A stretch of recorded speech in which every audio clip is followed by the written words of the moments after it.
All right, so let's officially start our quantum computing workshop, QNickel.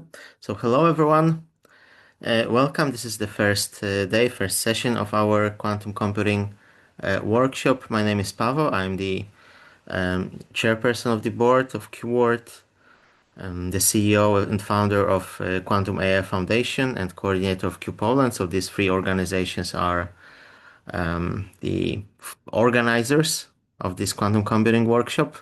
And this workshop is also supported by FinQubit, one of our strategic partners. So just a few announcements before we start. There will be 5 days of classes from 25th to 29th of May. Every day beside Thursday will start at 6 p.m.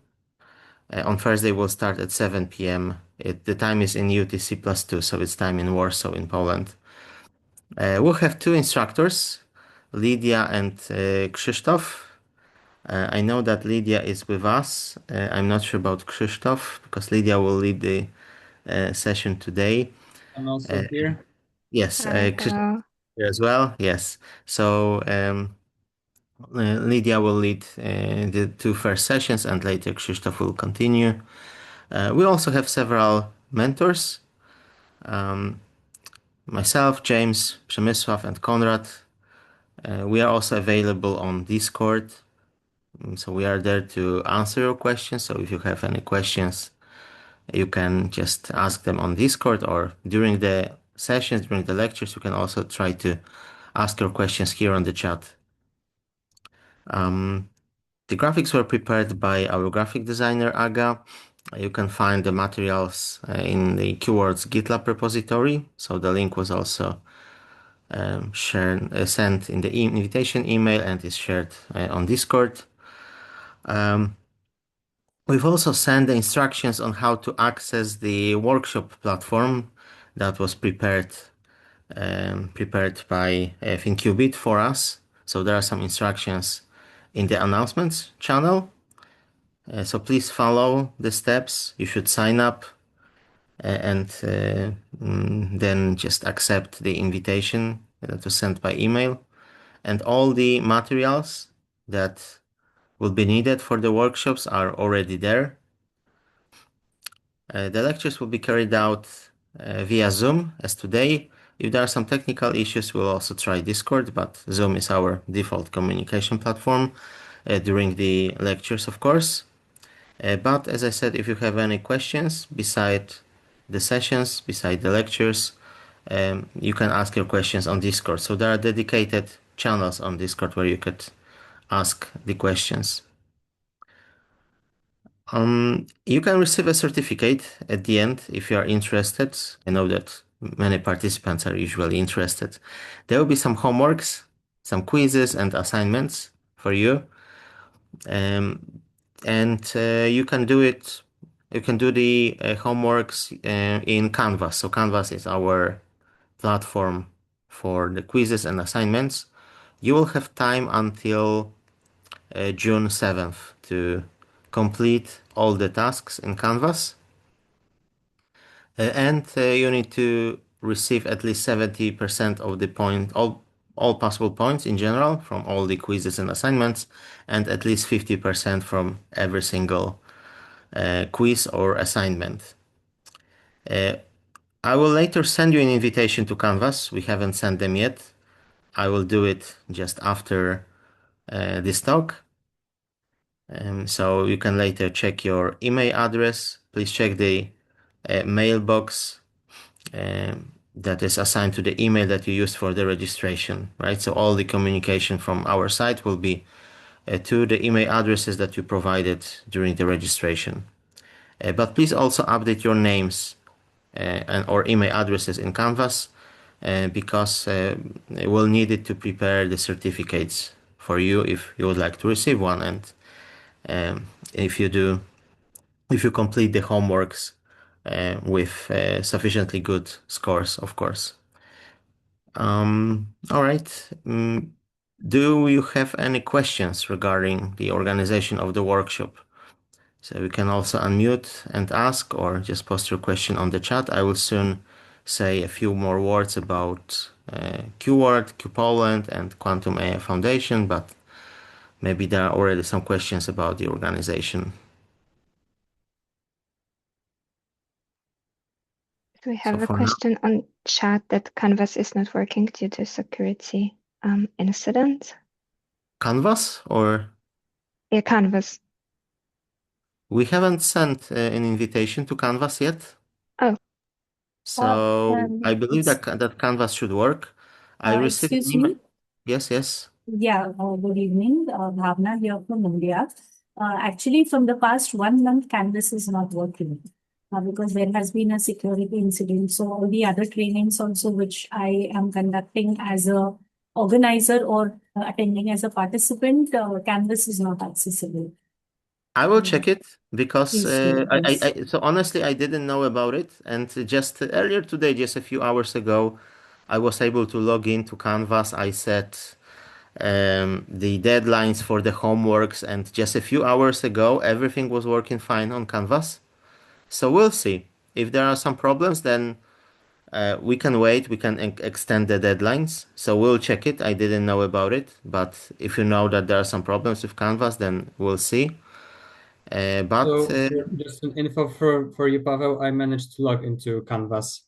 So yeah, yeah. so I believe that it should be possible to log into Canvas. But anyway, let's see.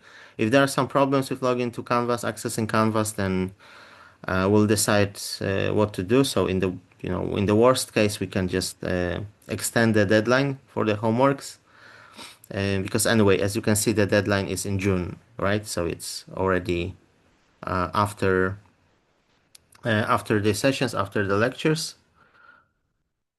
So we'll see. We'll try Canvas anyway. We have all the quizzes and all the assignments there, so it will be very challenging for us to move to another platform. I'm even not sure if there is any alternative to Canvas, but we'll see. Okay, so a few words about QWord. So QWord is it's an international organization. It's formally registered in Estonia.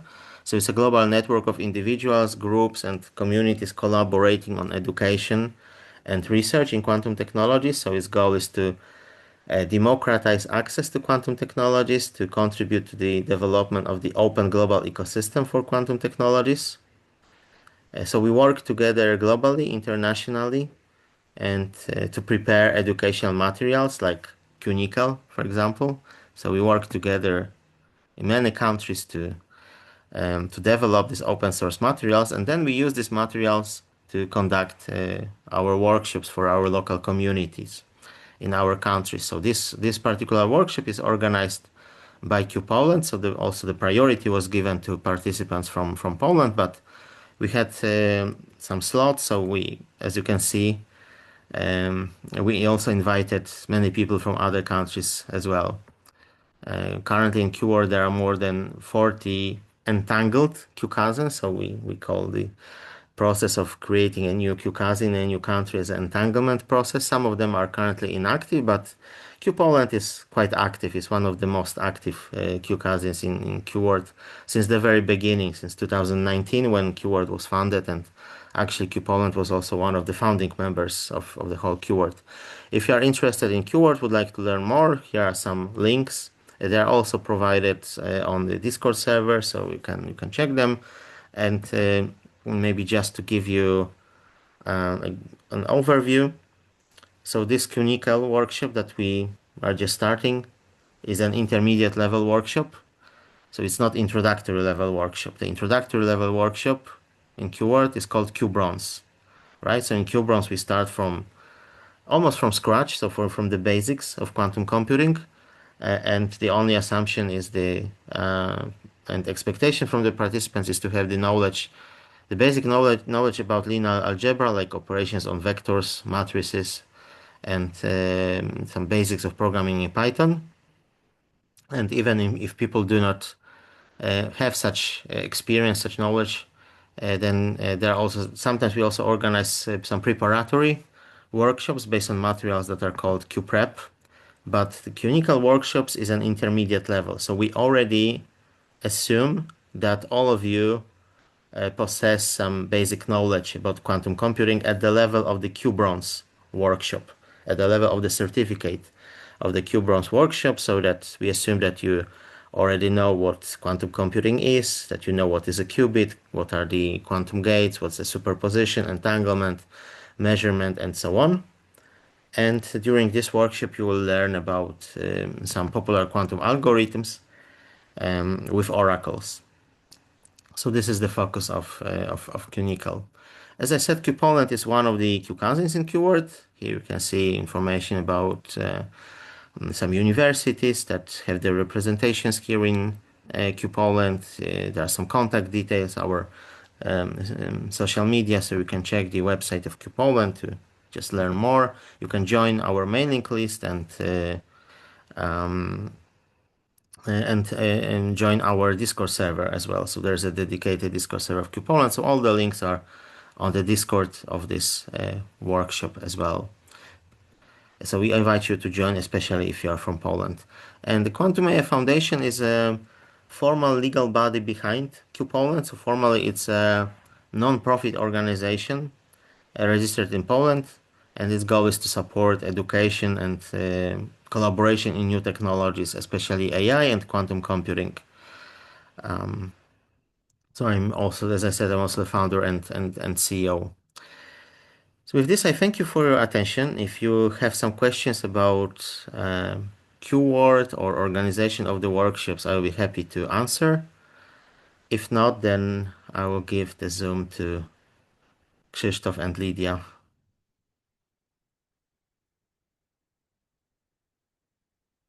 I do not see questions. You can also raise your hand if you want.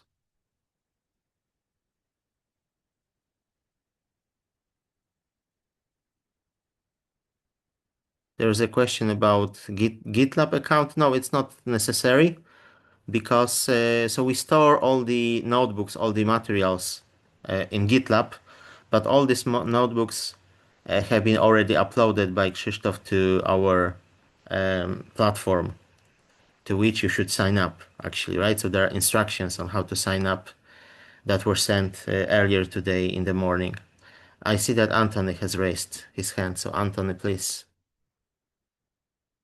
Okay, so my name is Anthony Vincent, and I just want to ask one quick question. I've been seeing like Q Kenya, Q Poland.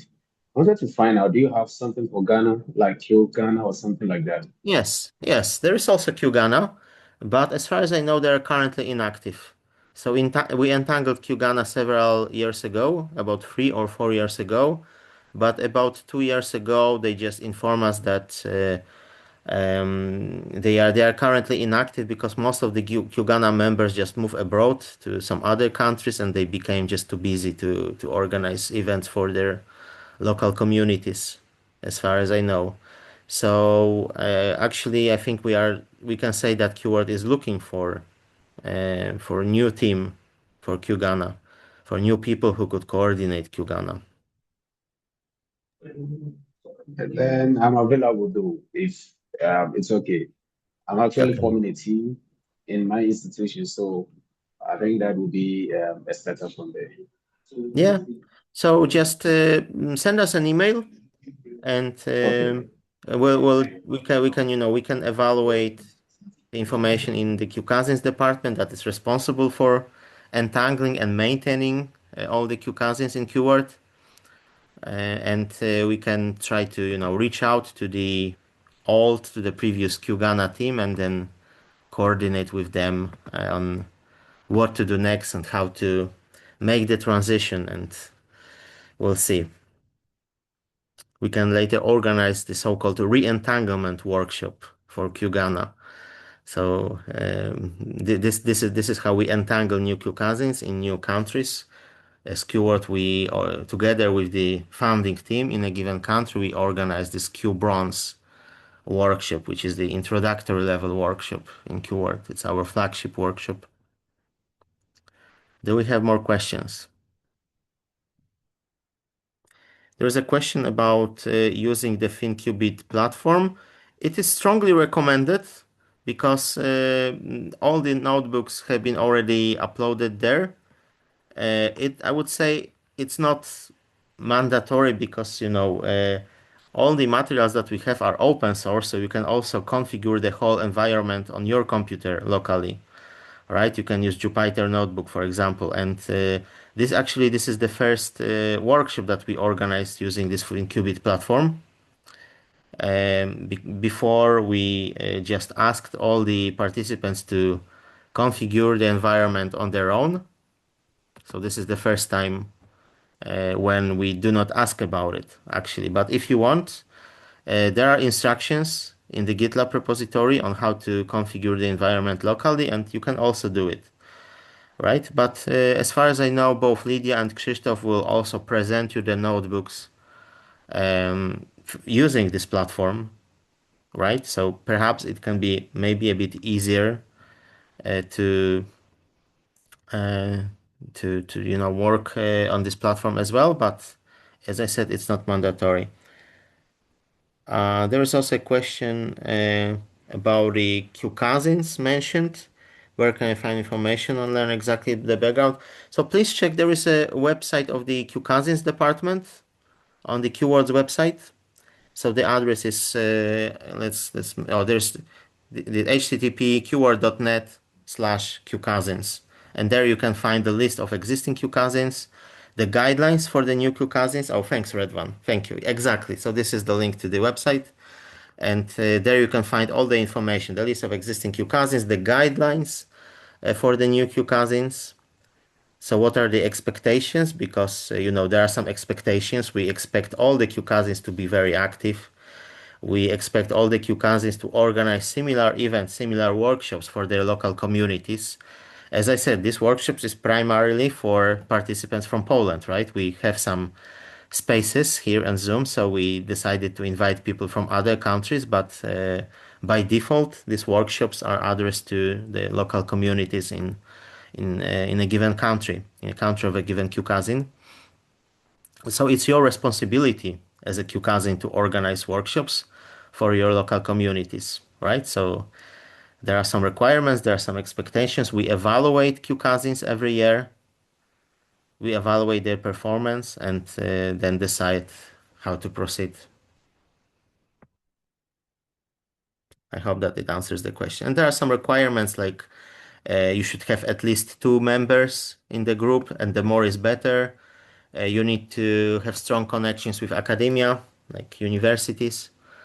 You need to have people in your team who have already completed some workshops before. There is a question from Paulina about mail with instructions. It was not sent by email, it was sent on Discord. It is available in the announcements channel on Discord. Okay?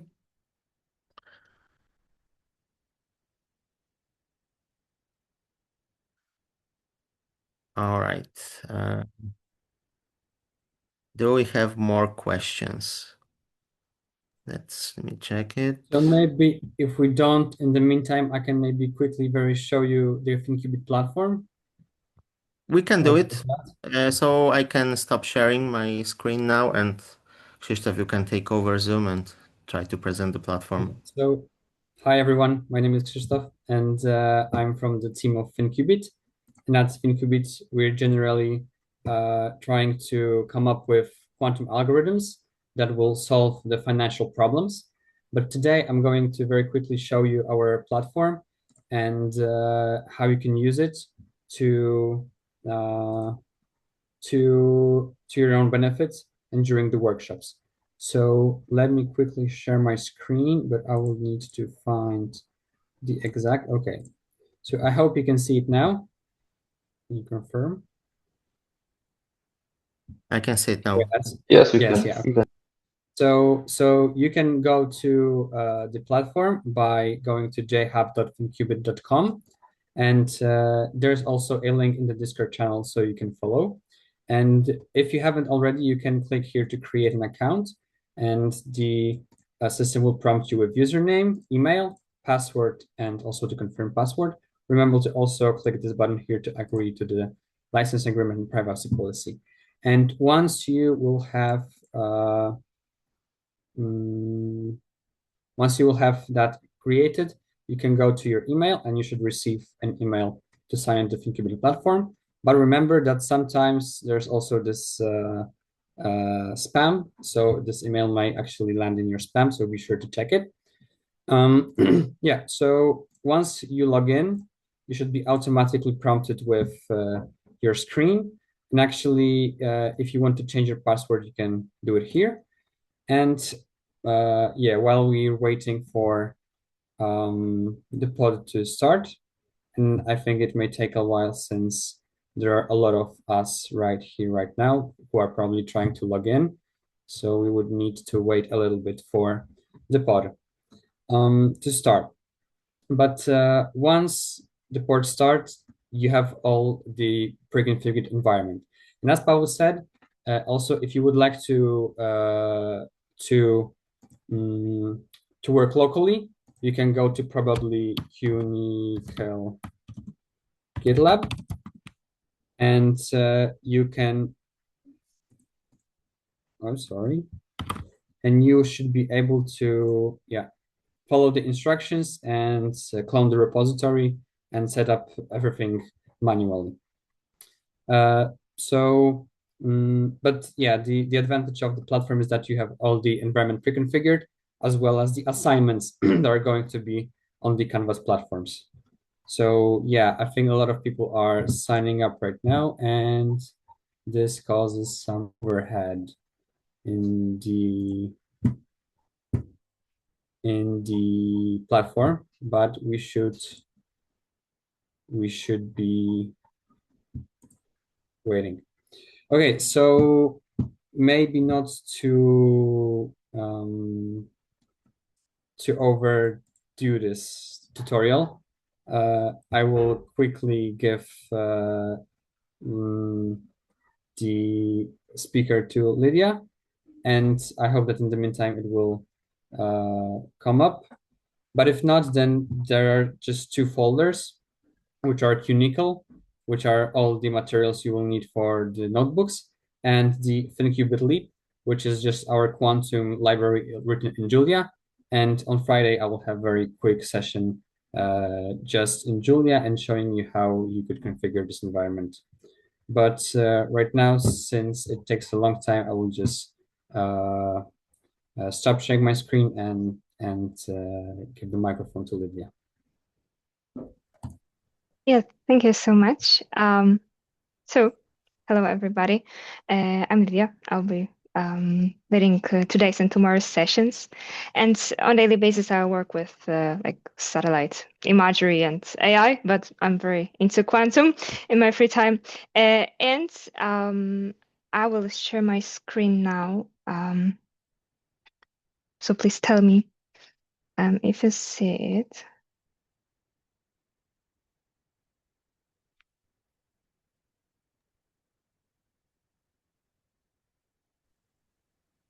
Yeah, I can see your screen.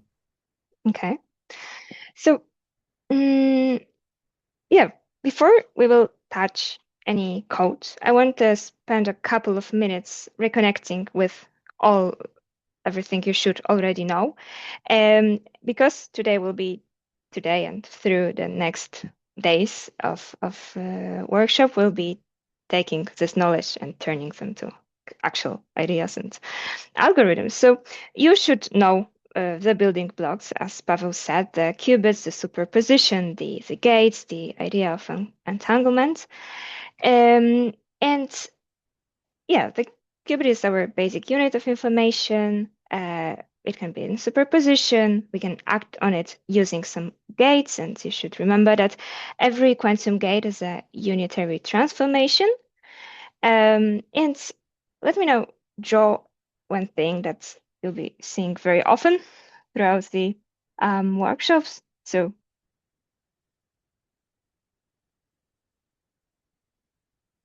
we'll be working with circuits, right? And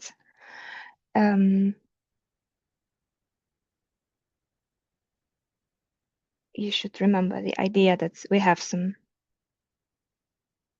entries, and we can act with some like gates. We can also do the measurements. Oops. Yeah, and what I will also be drawing will be the states. In the meantime, that will be like going through to understand some algorithms better. And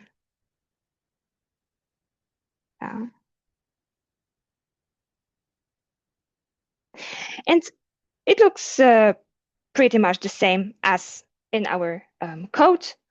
So now let's move to the platform. There are like a few differences, but usually throughout the workshop will be go this way. So I'll be drawing something that will be probably some like composition on the quantum circuit, and then we'll be implementing those ideas in code.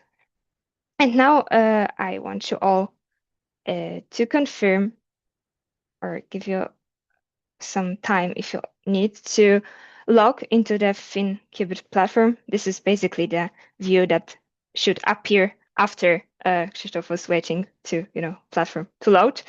This is very useful because all the environment and things we need to run our ideas in code is already there, and you can just start implementing.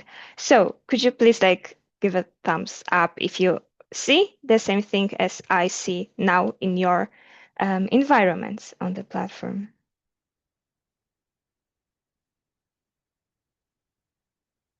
Okay. Let me wait for a little bit more thumbs up.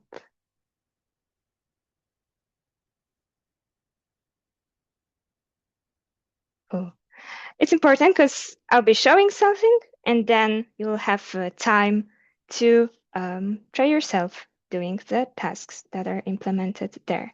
Okay, so as I draw and as I said in Qiskit, we use quantum register to store our qubit. And now how we want to initialize our quantum register is by writing quantum register, which makes a lot of sense, out of for example, 4, where 4 will be the number of qubits we want to create this quantum register with. And yeah, you can follow what I'm doing right now to make sure everything works in your setup. So yeah, you can give any name to your register. It can be output.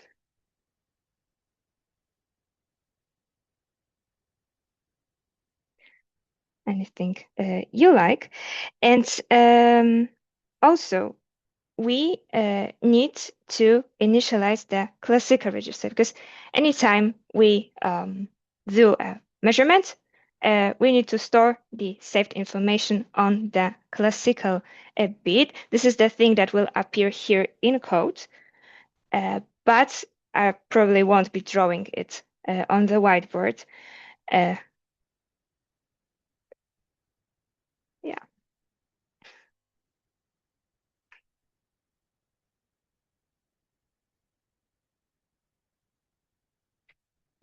And then we can create a circuit which is composed of quantum and classical register.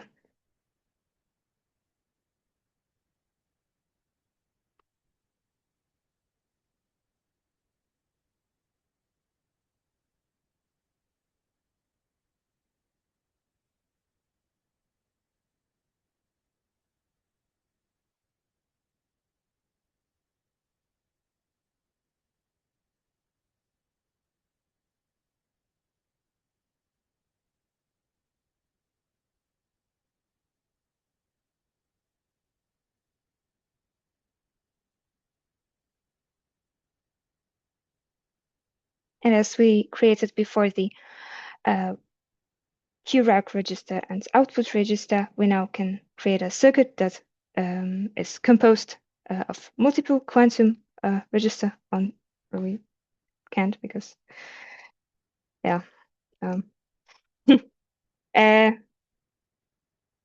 Yeah, you can also have a, as you can guess, a circuit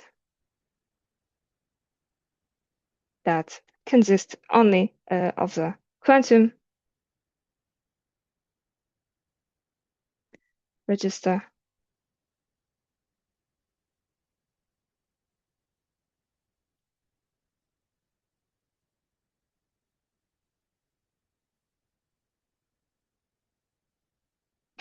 Okay, and we can apply some gates, and you do nothing else, like call this circuit. You just initialize and give a name of the gate, and choose to which qubit you want to apply that.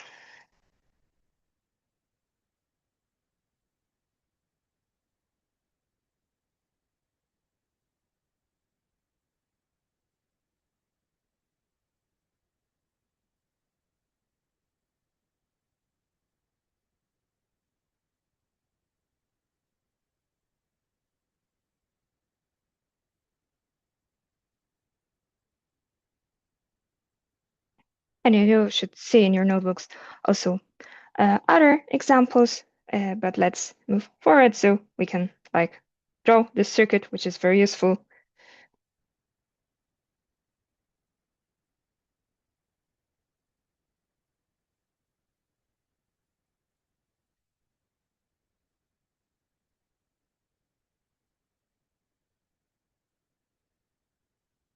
Yeah, this is like basically everything you need to do the task one. So to play with all those like basic building blocks, building lines. So now I want you to test this and to do the task one. And yeah, let's give it like 7 minutes for that. Also, feel free to ask questions.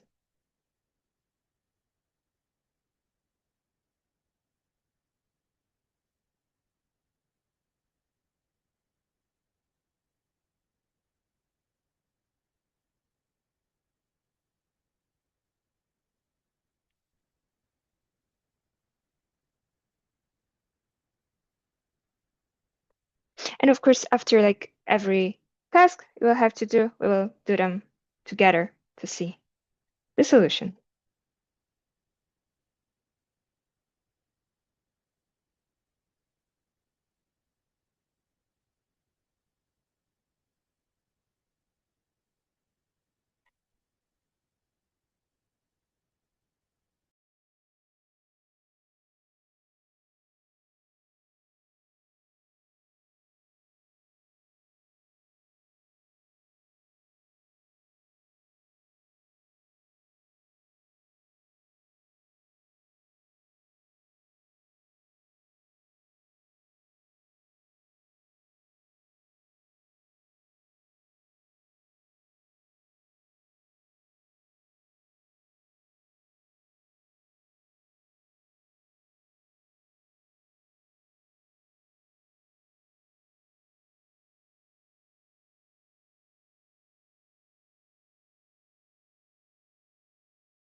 So may I see some like thumbs up of who's already in progress and doing well?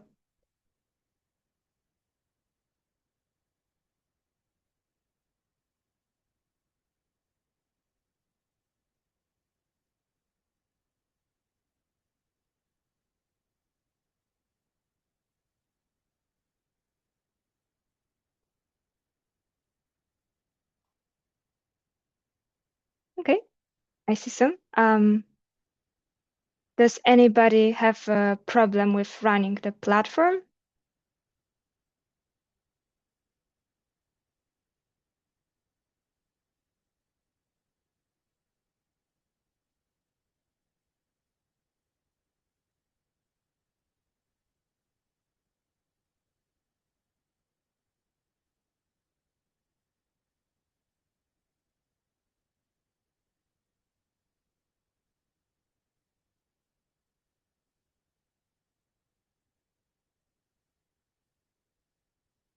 Oh, I see the question that can you get a little more time, of course.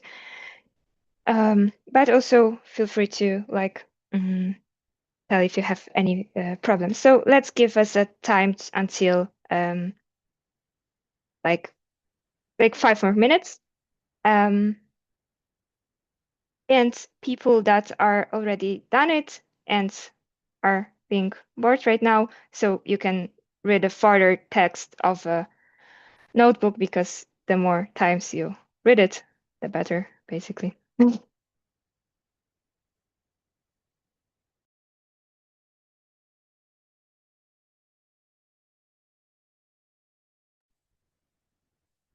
Lydia, may I ask a question? Yes, of course. So it seems that when we run the code, automatically there is like a numbering adding to the name of the qubit. It's right. So right now, like I run my this task 4 times, and I can see Q40, Q41, like as the name of the. Yes, yes. Okay. And if I like reset the kernel, it should go back to like the lower numbers, right? Okay, so if you rerun the same cell, you're still increasing, like index with the same qubit. Yeah, when you reset the kernel, it should get back. Okay, thank you.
Hello, teacher. Can you listen?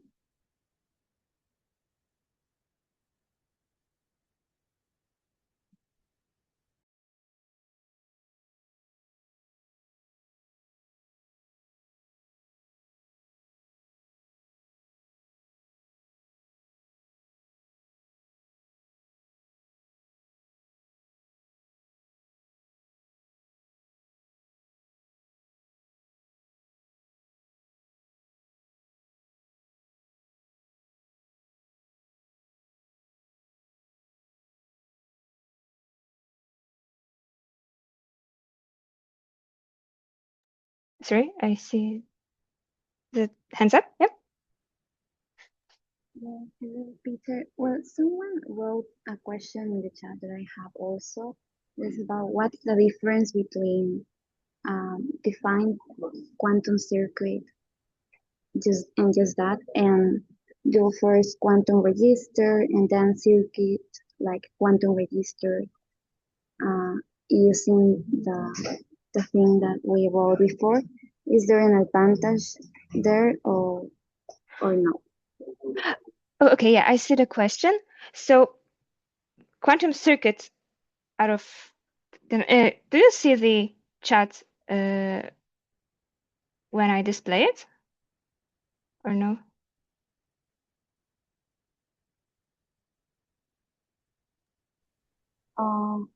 No, I think not. Okay, so I see it. Okay, so the quantum circuit out of 10, so the first thing in the question is a like simple circuit with 10 anonymous qubits. And when we say quantum register out of 10 and quantum circuit out of quantum register, like out of QREC, it will give our qubits the labeled names, and it will make the qubits more readable, and it starts to make sense when we will be working on larger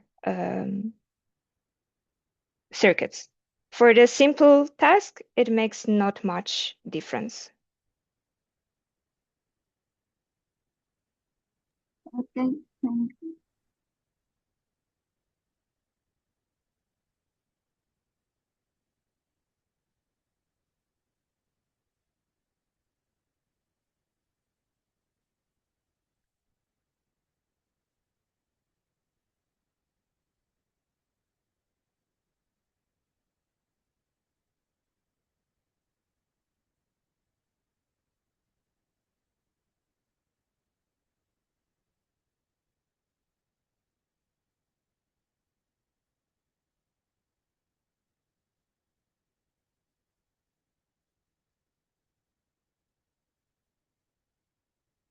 I have a question. How we should know if it's right what we did? We should click our solution or what? If it's done, you can click Shift and Enter, and it will run. Okay, thank you. Okay, so let's solve this together very fast. So you initialize quantum register.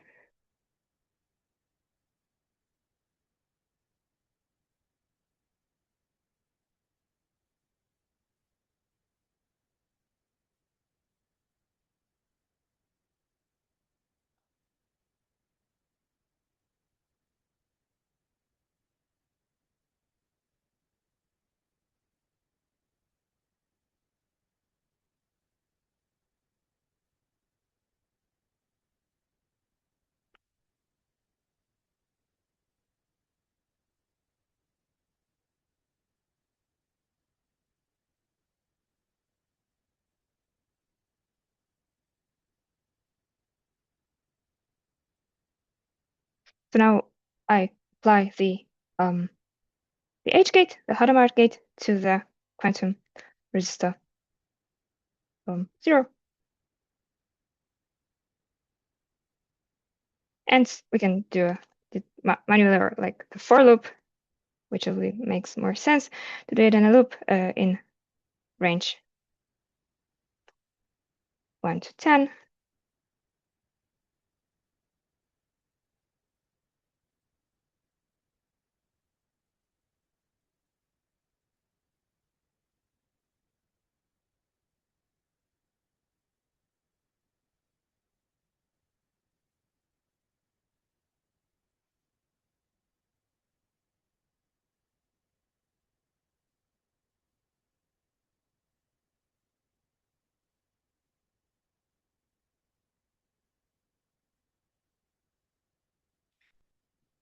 And we want to see our circuit. Let's say if I made any mistake, I think that's the desired output. Okay, so it is possible to apply the gate to multiple qubits at once, as you can see there. So can apply them to all qubits, and you can add the control version of gate by naming it, adding a keyword control.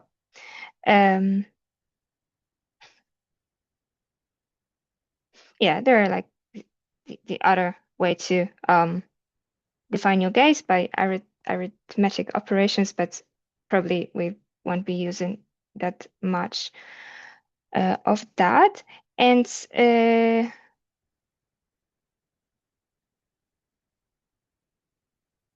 yeah, I think let's do a task on your own later, because we have still a lot of material to cover. And we can run our circle. We have to get the results. So we initialize it, create it as before, and we write a measure to actually get the measurement. And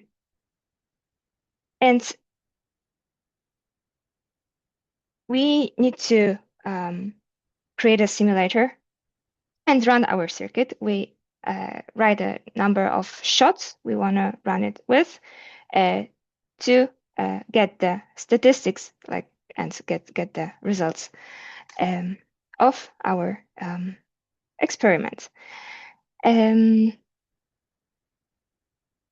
Yeah, this is also possible to measure only some of the qubits. You can see it, how it works there. So you choose basically what you want to measure, and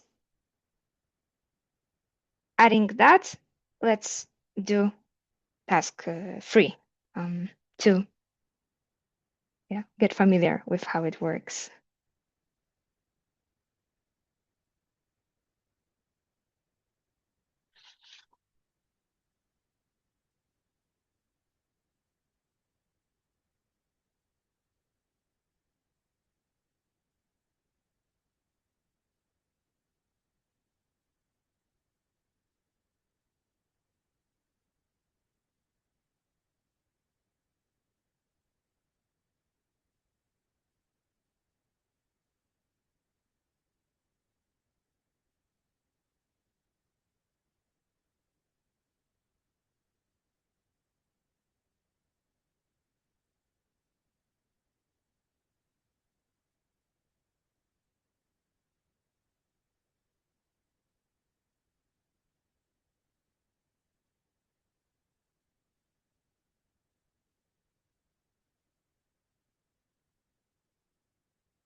So I see the question that there is error using our simulator.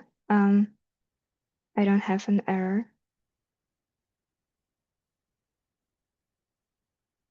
So could a person asking this question provide a bit more context?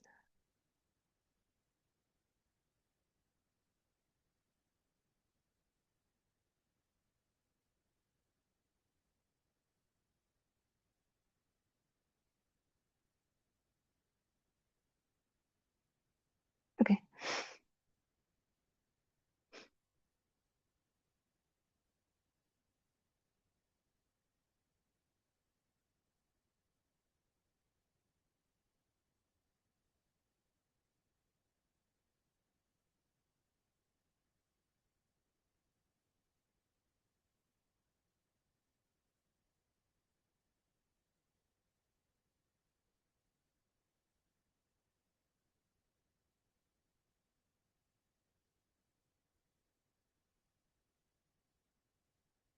Yeah, so it was pretty easy task. I think we can move forward, so we can just take our code from the task 1.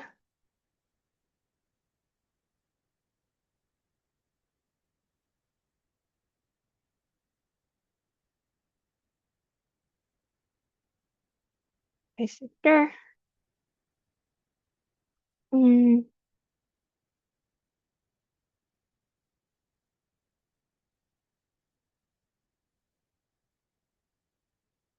And what we want to do is circuit measure.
Yeah, so basically we need to add that we want to measure our qubit, start the simulator, define the number of shots, and print, count it, and print the number of measured outcomes.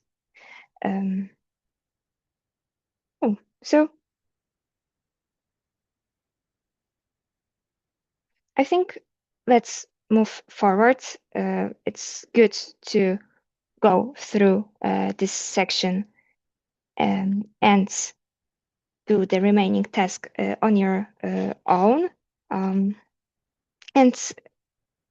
the next thing I would like to cover is the next section of our classes, which is the classical gates. And let's get back to our notebook. No notebook, but whiteboard. Yeah.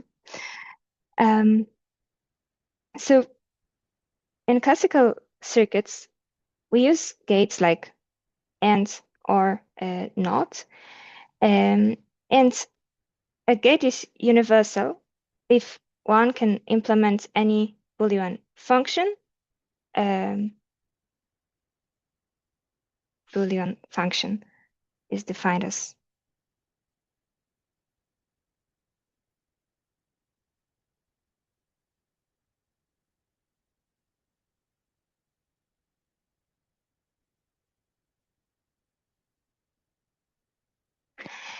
this if using this gate set. So once again, so this universal gates allow to implement any Boolean function using this set. And example universal gate set is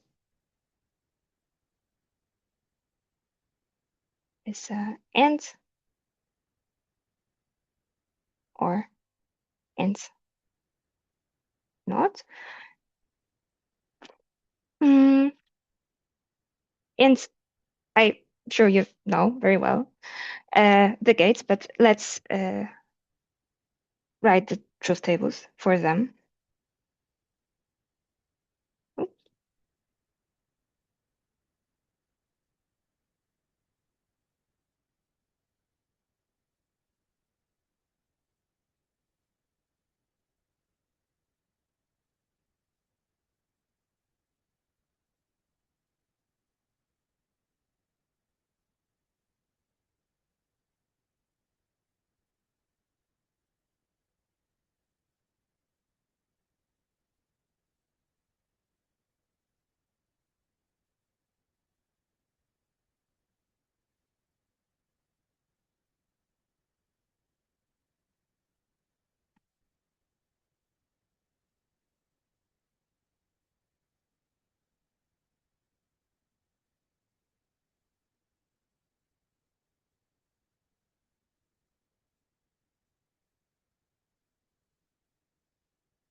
Yeah, so on the left, you can see the NOT gate, and here you can see the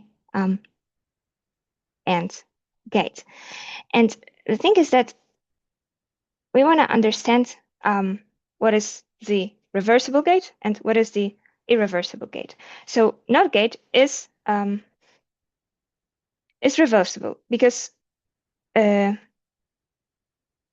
input can be reconstructed looking at the output, right? So when we see only the output, we know what the input was. And AND gate, as well as OR gate, is not reversible because looking at the output, we cannot say what the input was. So in general, a function f is reversible if given f of x, so the output, we can determine the x.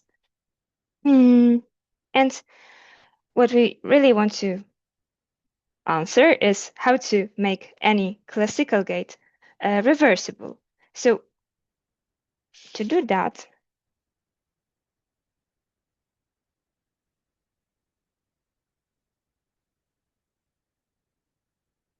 we need to add some more information. So this is the classical gate. Where you have x, have some function f, we have f of x.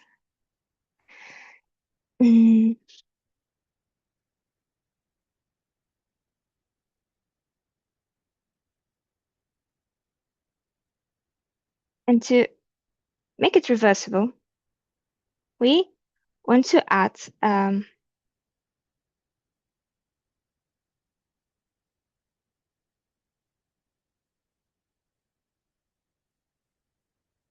additional like helper bit c, and we want to return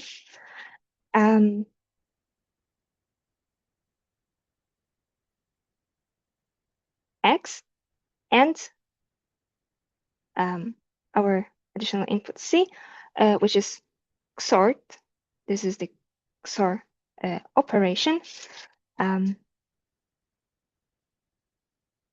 with the f of x. As we will see in a moment, this will make our operations reversible.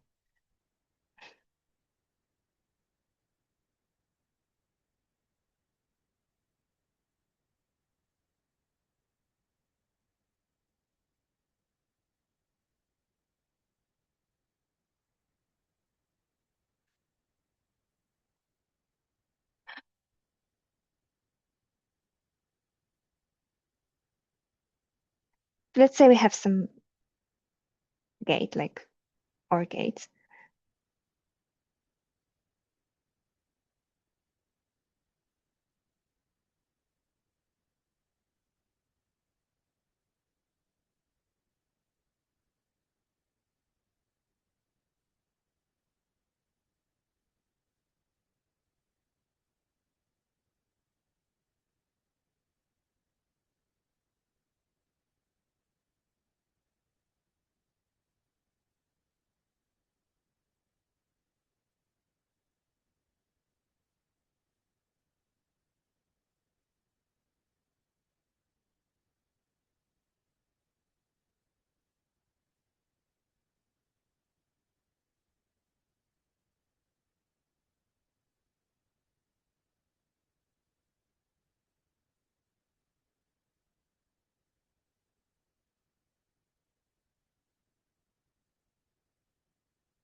And what I want you to do is to draw similar truth table, but for the case when we try to make this operation reversible. So take a piece of paper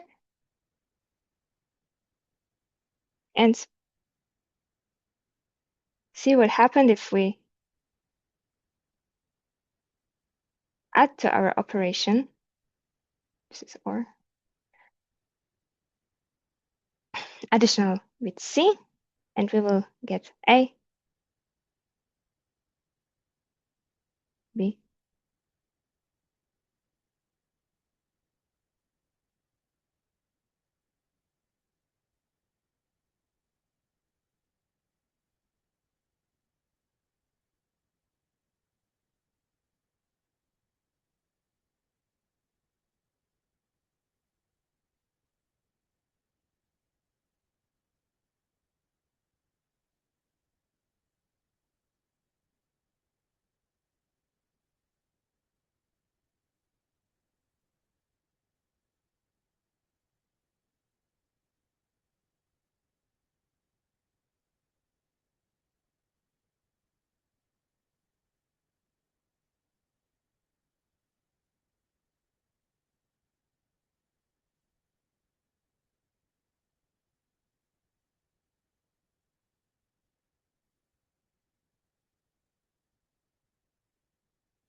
So yeah, maybe I won't be writing it for like all possible inputs because it will be a combination of all of them. But let's try on some examples. We have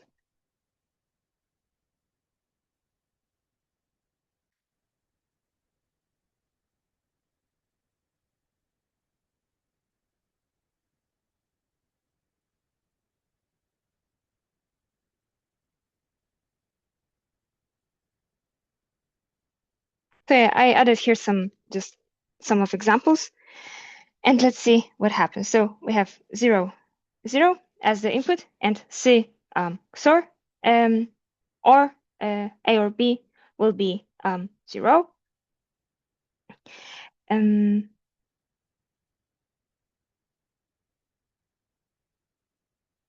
We have 0, 1, and C XOR. With that will be 0.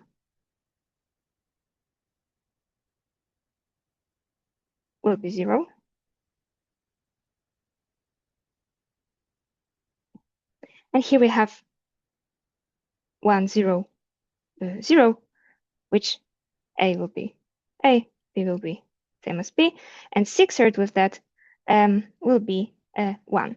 And yeah, you can correct me if I'm wrong at any point, but I don't think so. And if you expand this table for all 8 possibilities, you will see that given the output, in that case, we can determine what was the input. And can anybody tell me why you think we do that? Why we need to like work so hard to get this reversibility?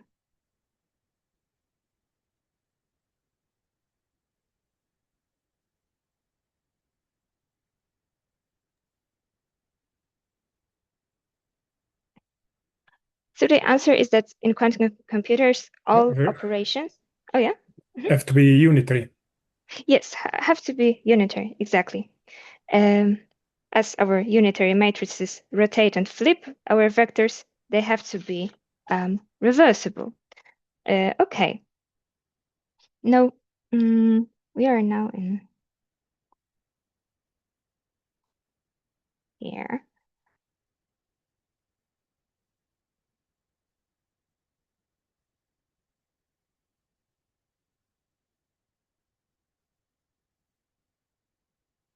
Yeah, if you want to see it on more example, I recommend you to do task 2. If you already feel it, you don't have to, because it's about like making those operations.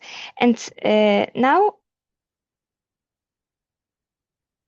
I want you to do the task 3 from the A01 notebook.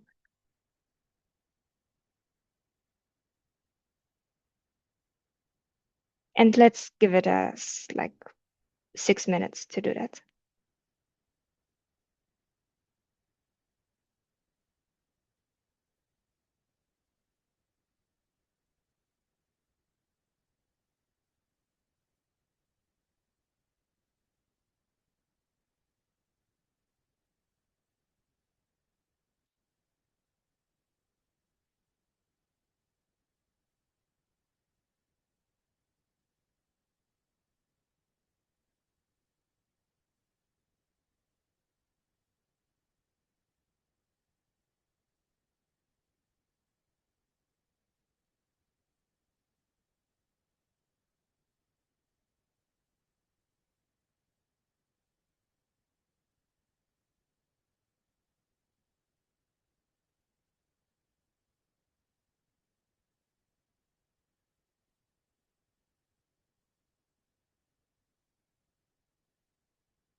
So there's a question on the chat. So why all operations must be unitary? So we're working with like qubits, which are the quantum states, and we have to basically preserve the length of 1, because then our probability of measurement of qubit sums up to 1. So unitary matrices, unitary operations are norm preserving.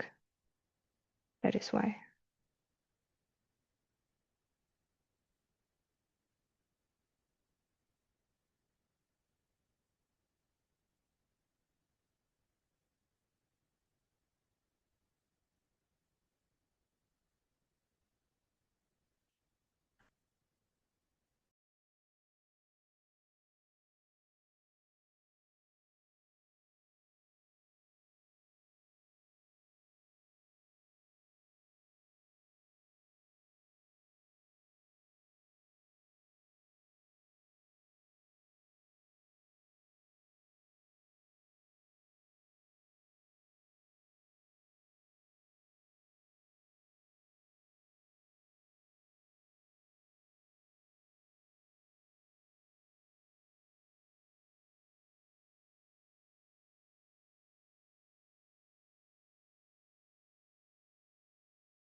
Okay, so let's solve that.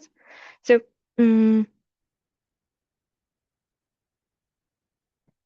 if our input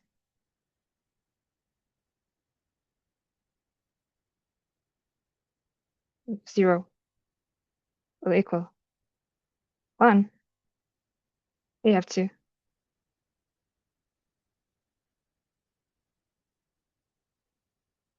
apply a X gate. And if our input the next one is 1,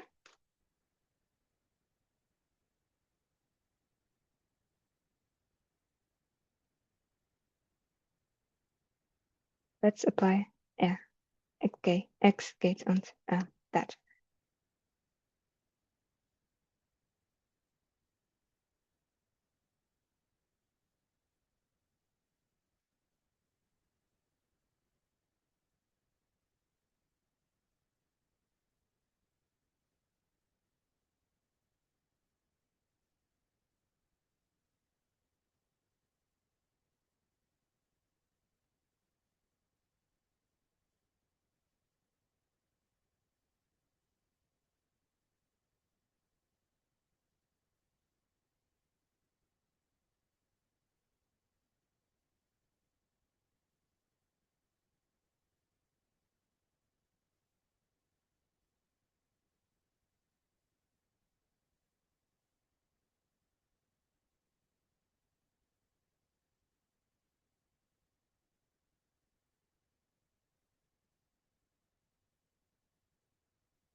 Yeah, basically what we built is the OR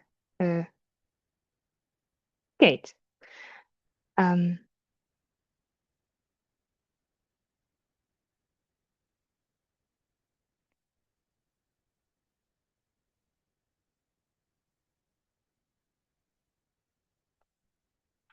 we have any questions to that, or we can move forward?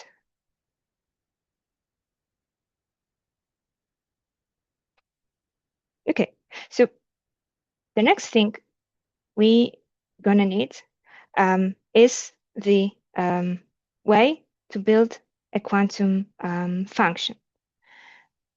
And knowing how to make a reversible gate out of classical normal gates is very useful, because with like building up functions, it will be similar. So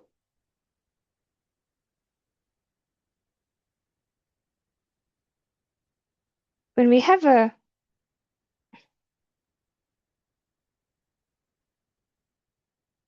function like that maps from X to Y,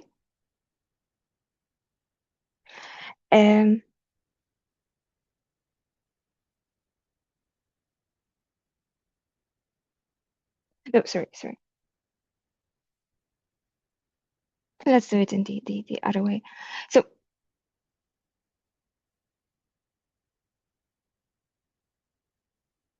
we can like draw the same thing that we were doing with gates. And now let's assume it's our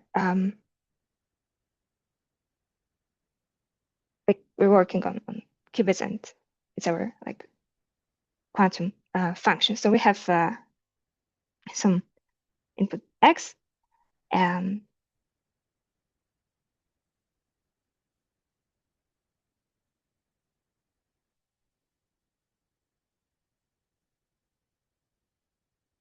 input Y, and we act on some operator UF, and we wanna get this x as input, and we want to get the y XORed with f of x of x.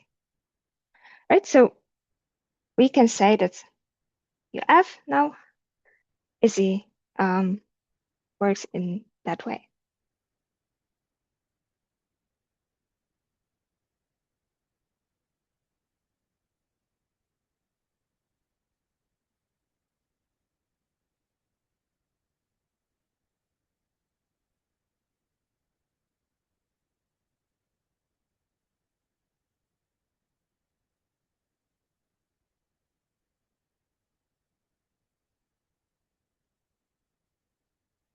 And now the thing we want to answer is how to get f of x, so the output of our function, if it's XORed with y. And for that, we will check what will happen. Yeah, sir? I have a question. Sorry, Lydia, it's about the previous task, if you don't mind if you have time. Oh, yeah. Like, if I understood the task correctly, it's like to design one quantum circuit to implement OR gate, right? But in the loop, every time we are creating a new circuit. So it's not one circuit which does the job, right? So every time you are creating a new circuit, we do the measurement, and it shows that, let's say if my input is 0, 0, the output is 0. So that's, but this is not one circuit which does the job, like which does the implementation of OR gates, right? Or maybe I'm missing something. Yeah, you're not missing. We are like initializing the another circuit every time in for loop. Yeah, basically. So it's not one circuit which plays the OR gate. Yeah, it's not one. I mean, the solution, the purpose of this task wasn't to be like most optimal thing, rather just to familiarize with creating circuits, doing operations on that. But yes, you're right. Oh, okay, no, okay, no, okay. Now I get it, because regardless of whatever input you put, it has the correct output. So it's the same circuit, but you test it. Yeah. So okay, now I get it. So it's like a testing that this my circuit one, which you create, does the job independent of whatever input you put. Yes, we have to Okay. like call it Okay, 4 okay. times and create new, one every time. Okay, thank you. It's okay. Sorry. Yeah. No problem. Okay.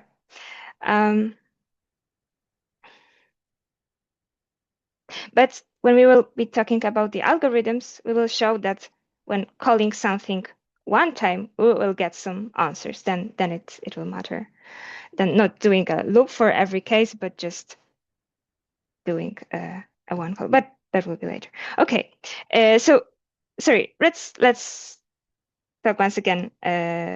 What happens there? Because I think I did a little bit of mess. So this is classical way of applying any function, right? This is the reversible way.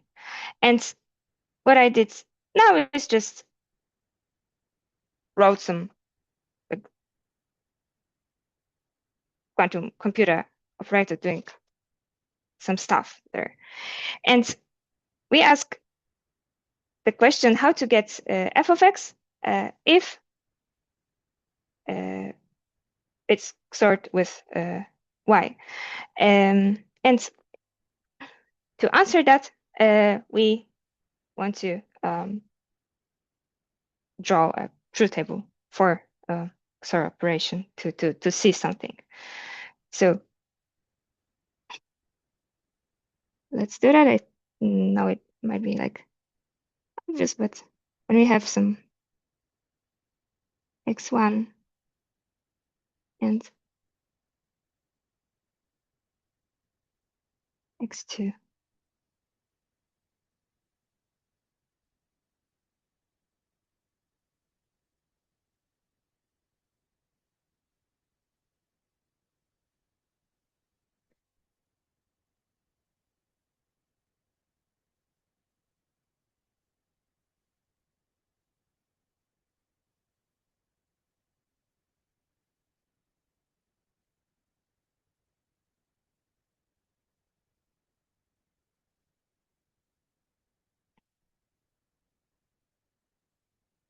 So the thing, sorry, the thing I want you to realize there is that if we apply the XOR operation when 0 is the person tree,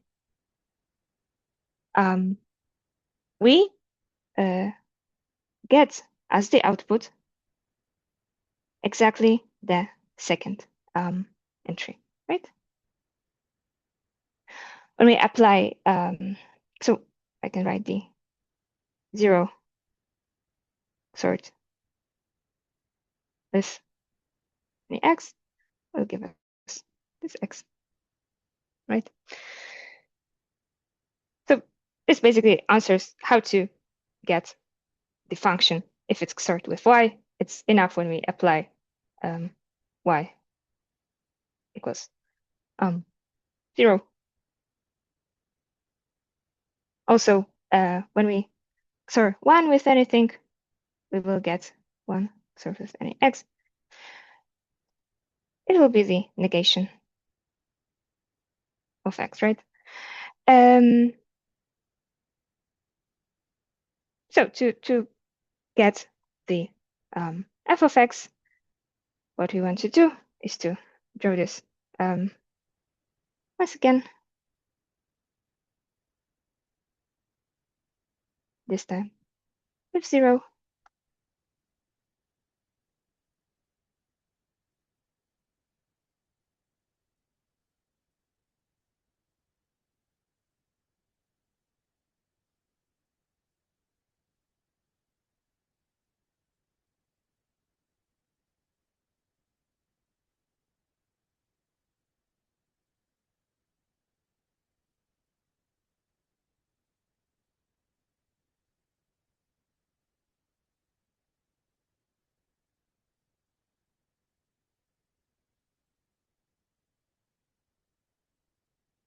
Yeah, and 0 XORed with f of x is the same as f of x. And we know that from here.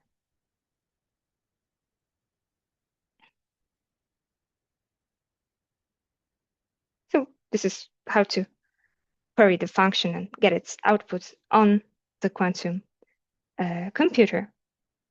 You can also write, just to sum it up, so E of f of x 0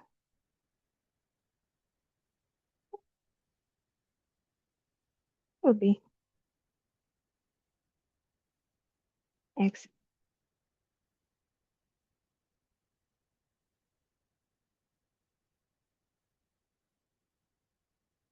f of x. Then, after measuring the second qubit, we will receive f of x. Okay, and now the question is, what happens if we will input minus state instead of 0 state as the second input? And maybe it's a good time to make a 10 minutes break. Do you think it's a good idea? And we'll then get back to this question after that.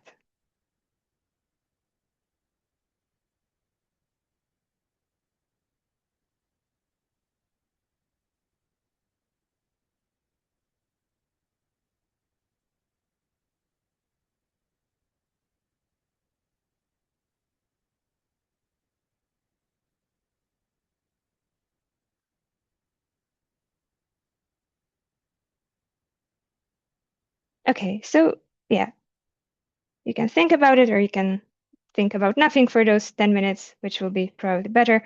And then we'll get back to this question.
Okay, so let's continue.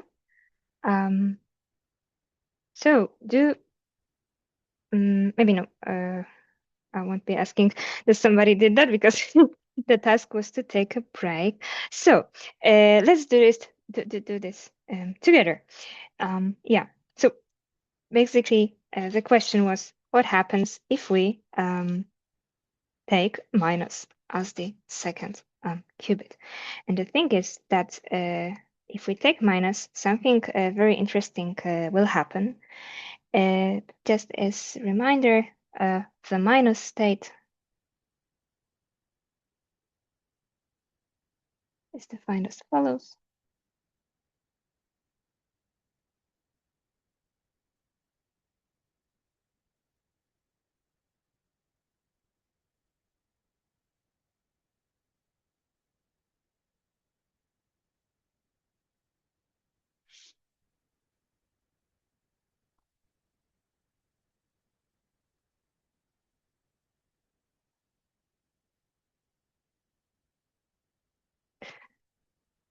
Okay, and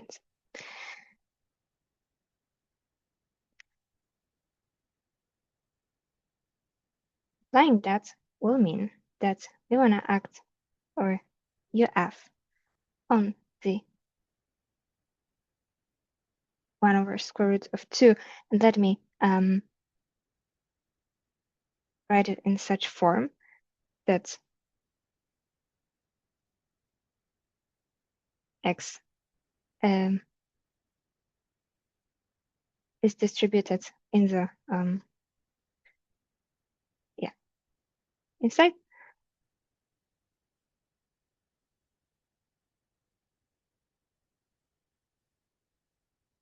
That's it. This comes from the minus state, and I just wrote the x inside. And I also can distribute the UF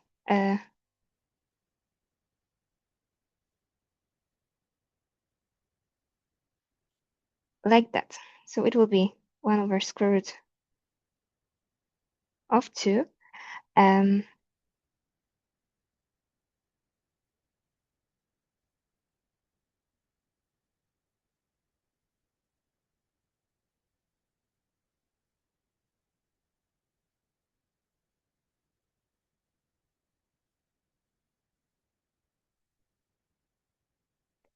But we already know what happens if we apply UF in first case and in the second case, and we did that just before the break. So does anybody remember what happens here and here?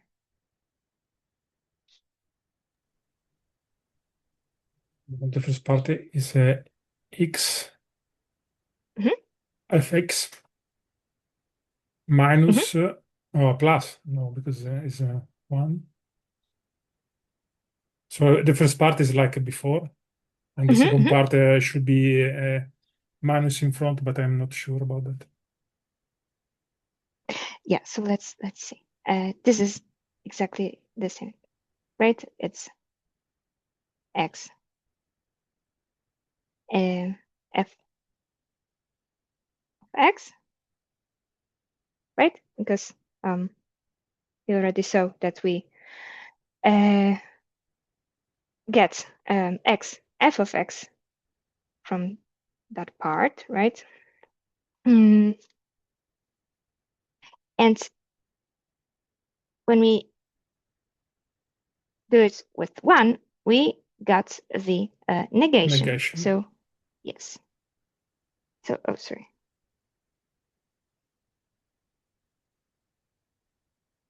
So it's x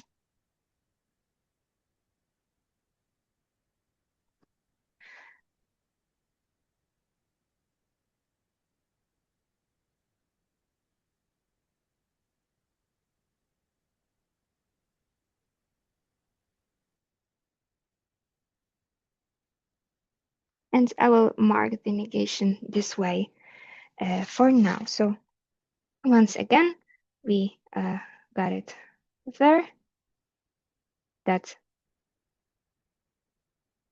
when we have 0 XORed with any x, it's the same. And when we have 1 XORed with any x, it's negation of x in this setup. And we repeat it here. So it's x f of x, x negation of f of x. And let's focus on this part.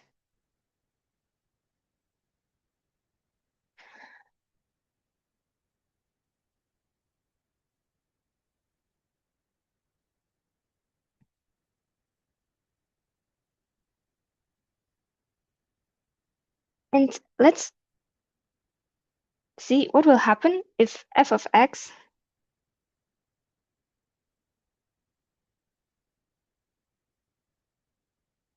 will be 0.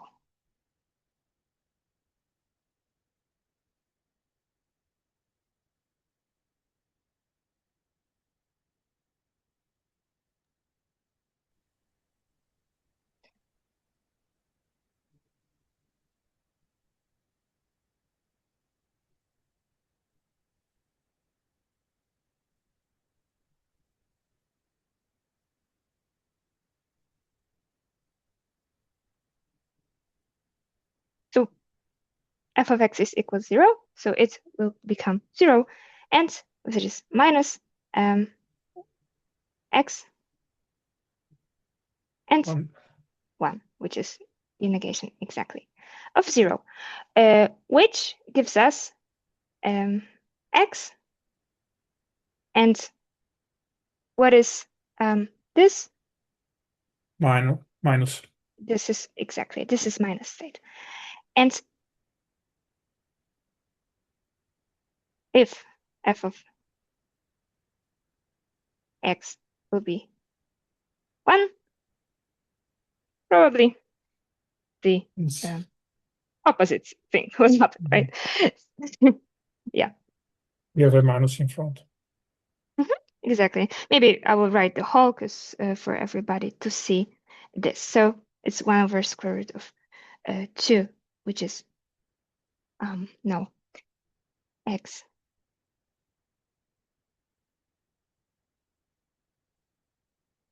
one, because f is 1, minus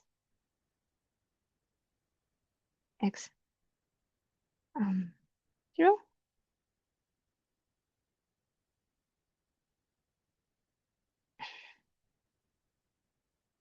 Right? And we can say that it's minus x minus.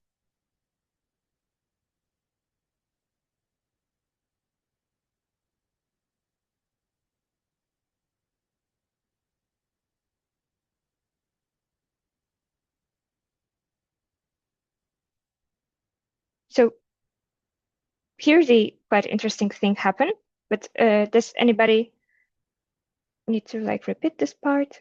Is it clear?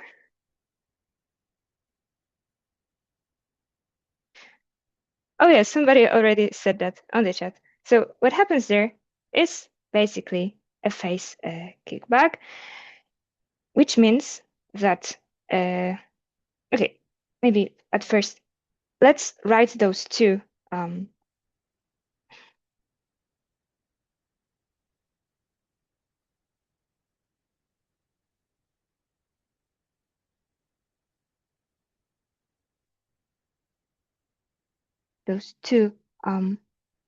outputs in one single form, which we can do as follows. It will be minus 1 to the power of f of x, right? X minus Why? Because if f of x is 0, it will become 1, and this is the first situation. If f of x is 1, we will end up with minus x minus state, which is the second situation. Okay. Let's redraw our oracle using the thing we received now.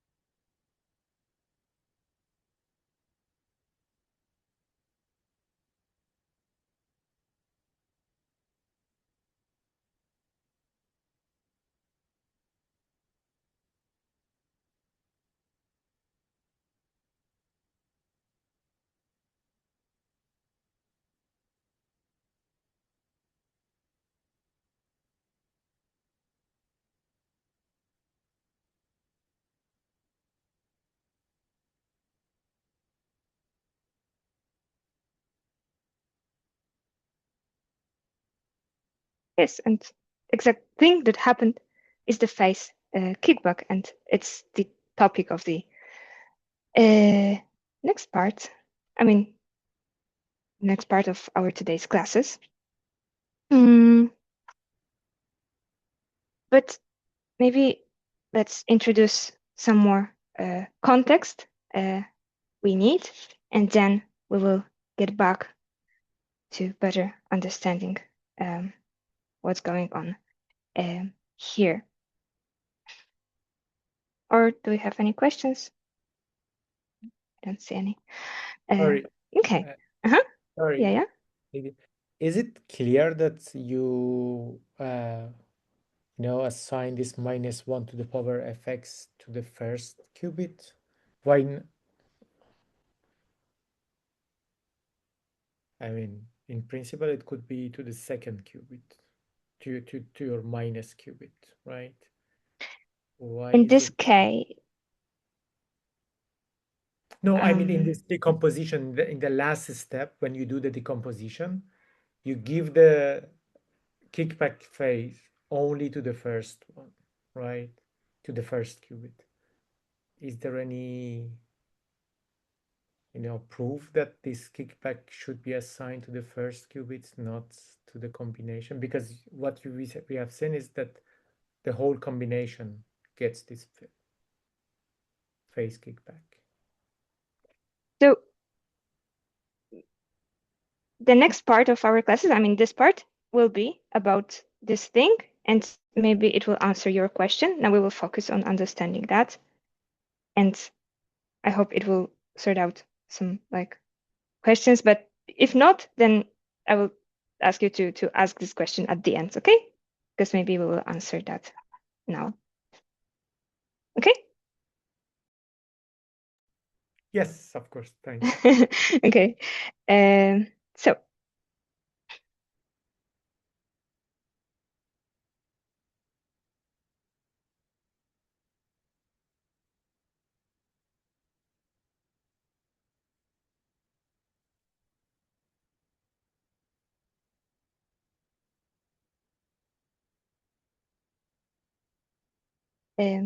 so imagine a situation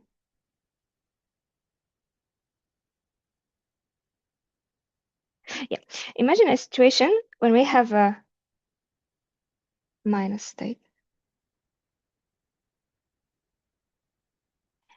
And we act with a NOT gate. Wanna negate that. And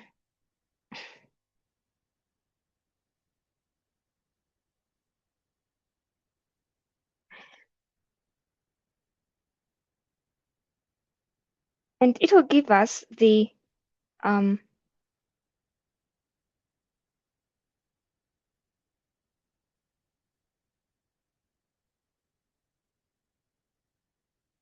minus, sorry, 1 over square root of 2, but with the state 1 minus 1 over square root of 2 with 0, right? Because originally we had a minus state, which is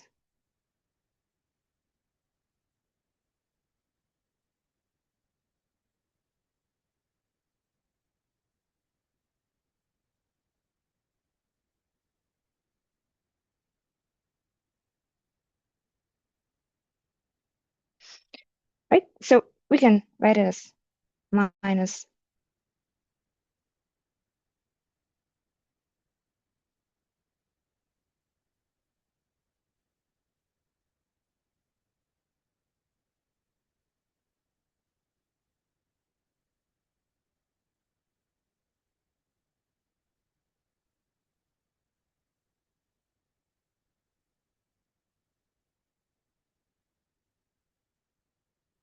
which is basically minus minus 8, right?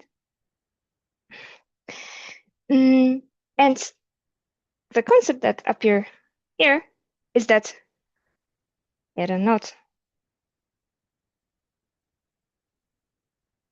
on minus is minus minus, sum it up. Yeah, it's a right spot to remind ourselves about the eigenvectors and eigen values. So it will be a reminder right here. So when we have a like transformation matrix A, say it's matrix,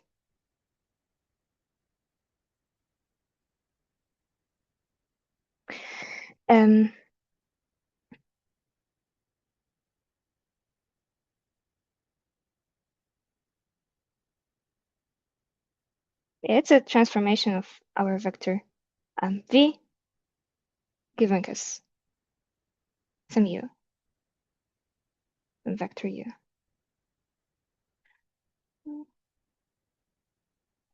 But there are some cases when the transformation only scales the vector by the factor of, let's say, lambda.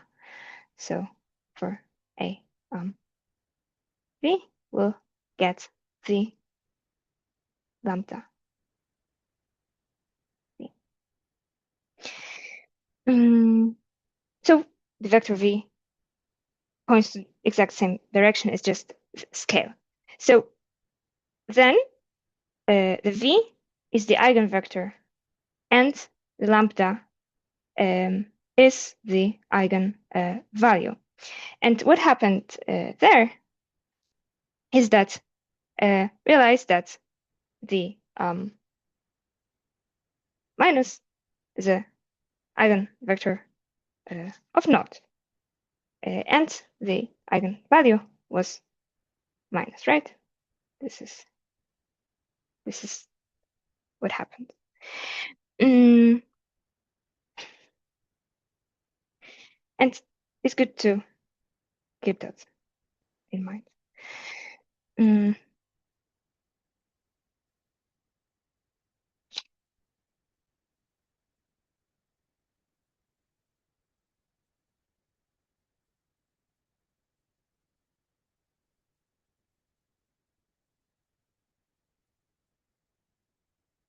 Now let's take into consideration such a circuit when we have a state and superposition.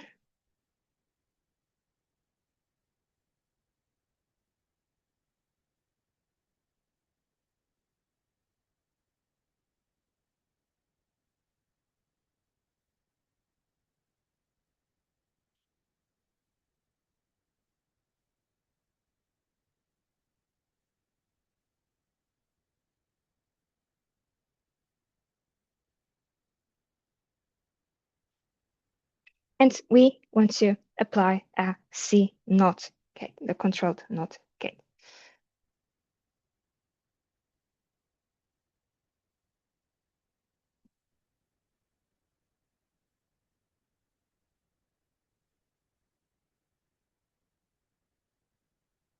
And let's observe what will happen in the state of C1 and C2. This is the way that I'm showing that I'll be checking what is the state. This is here and after applying this gate.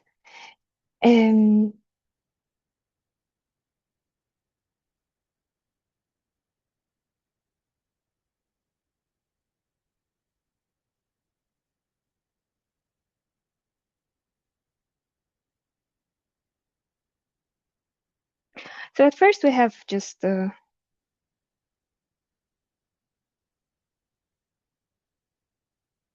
alpha 0 plus beta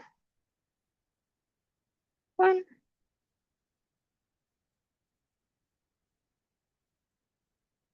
minus, which can be written as alpha 0 minus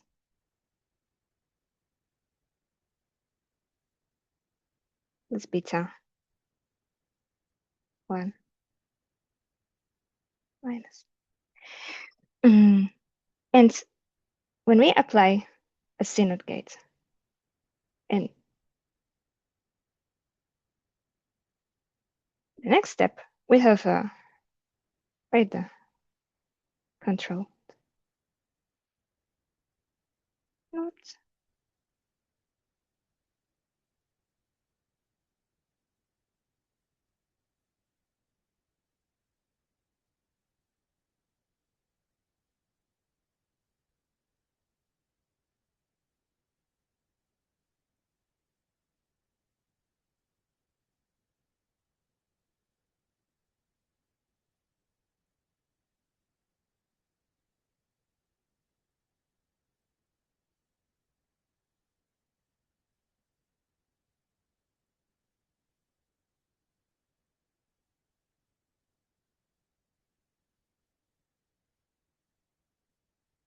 Which now I'm going to distribute inside, right?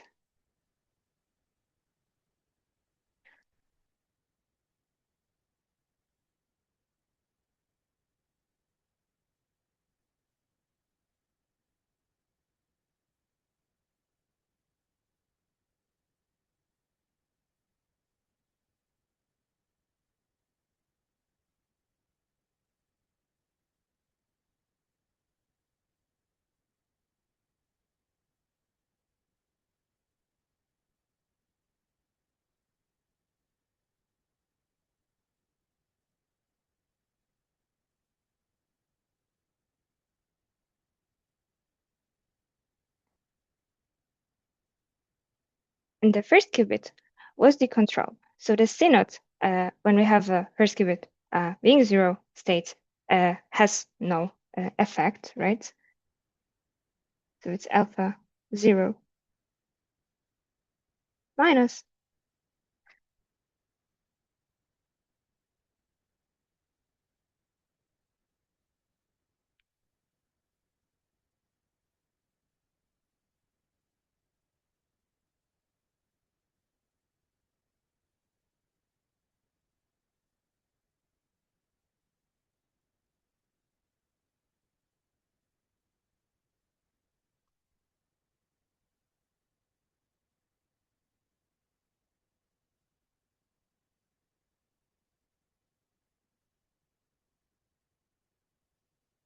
beta 1 minus. And what we can do now is rewrite it in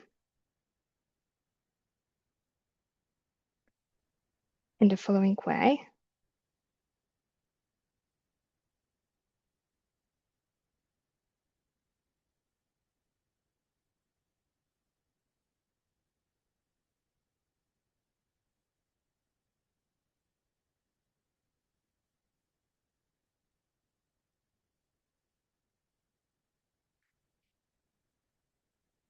And the thing is that the amplitude of state 1 changed signs after CNOT was applied, despite the fact that the CNOT was applied to the second qubit, and the first one was the control one.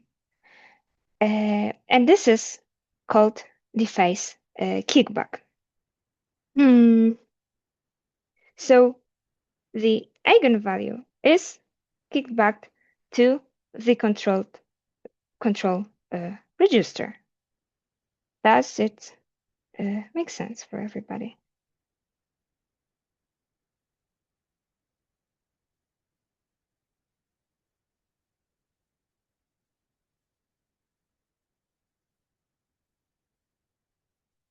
Okay. If we don't have questions, let's use this knowledge to solve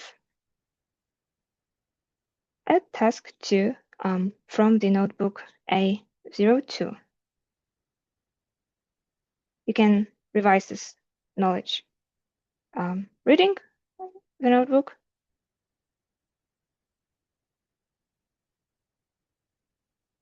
and try to implement the task 2.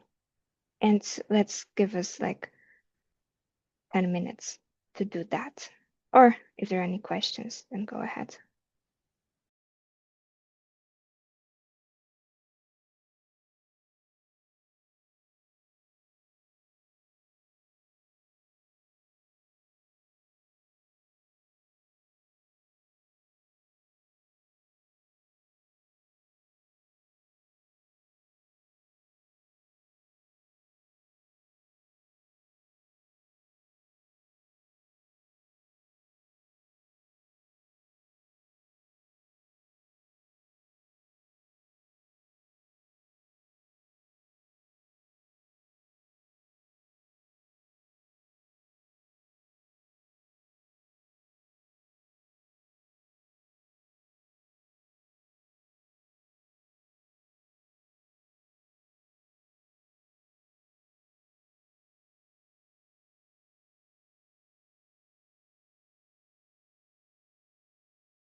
Okay, so do you need some more time, or we can do this together?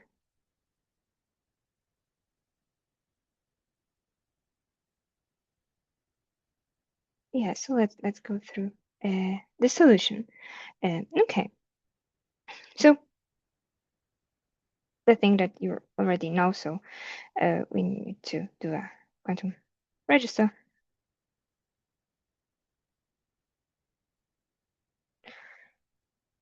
Two and classical register.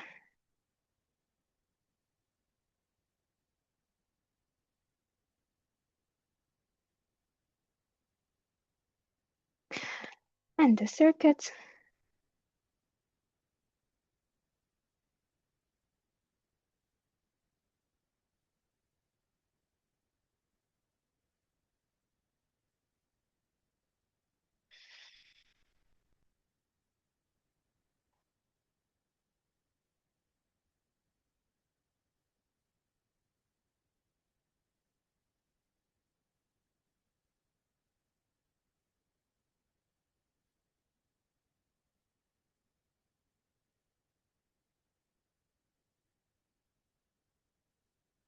And now we need to apply the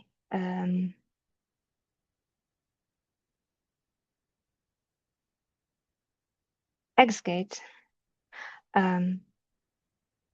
for the register 0, the register out of 0, which is our NOT operator, to make it a state 1. And now we need to apply the Hadamard, right, to both qubits.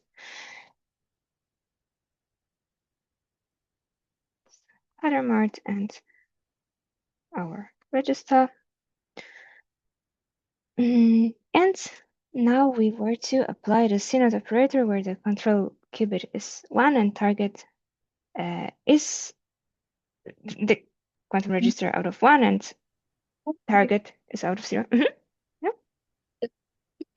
QREC, and then you write QREC1. So you mean it's this? Oh, yeah. Yeah, sorry. Okay. Because sometimes I was naming it with 1 and sometimes without. Yeah, thank you so much. That will be an error. Okay. Yeah, so now we have to apply control X, just quantum register out of 1 and quantum register out of 0. We have a question. Sending my question, I would like to ask about initialization of quantum registers. The thing that at the beginning the value is in the state of 0 is the standard behavior of this function. Am I right? Yes, exactly. That's why we need to turn it into 1 by applying X gate. Okay, thank you. Yeah, you're welcome. That's a very good question, actually. That's how it is. Okay, so what we did, we applied CNOT gate, and then again the Hadamard. So let's copy paste that, and we are to measure our both qubits. So it's measure.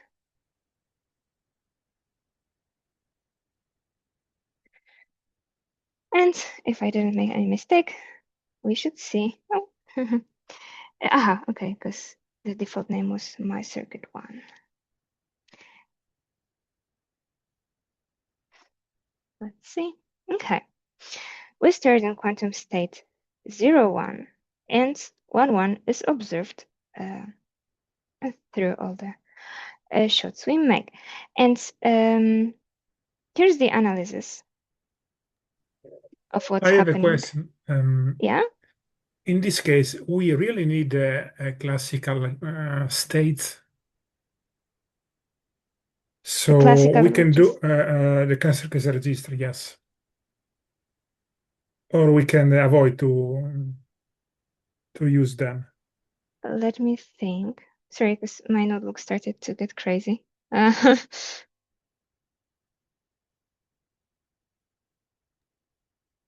think we cannot measure unless we have a classical investment. That's why we need to initiate this. Because of measurement, it collapses to your classical state. So if we have measurement, we need to see.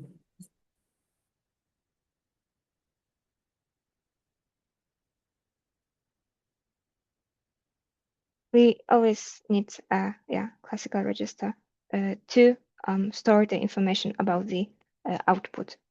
Because when we do any kind of measurement, the state collapse into like one of the possible or more than one, but two. So it's any of just the for the possible measurement, it's idea. not for a unitary request here, just for measurement. It's for measurement, yeah, Okay. exactly. Perfect.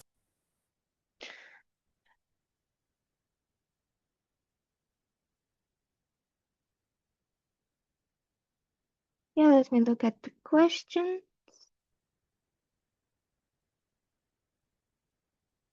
Oh, okay. So somebody said that it did it without a classical register, and the answer is the same using a measure.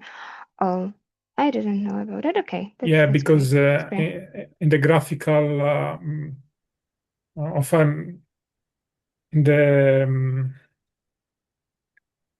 on the IBM simulator, if you do in a graphical way, you do the you make a measurement and then it's the same. But it's the same. It's the same. Okay, I don't know what's the measure all like function implementation, but probably inside the measure all function there is some like classical bit initialization, but I'm not sure. I'm not sure. Okay, but that's very good to know. Okay, so let's go to analysis. So the CNOT, before the CNOT quantum state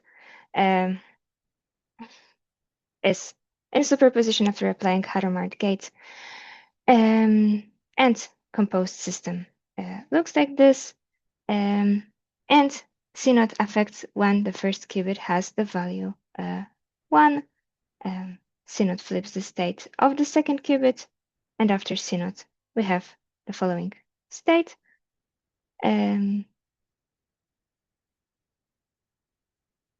you can rewrite this equation, and it's easy to see the form of last expression that the quantum states can written in the following way. And what I would recommend is to go through this after the classes. If you don't see it, this is just a normal like order of some operations we do and write the next and next state after applying the next gate. The best way is to like write it down on a paper and then check with this analysis. Okay.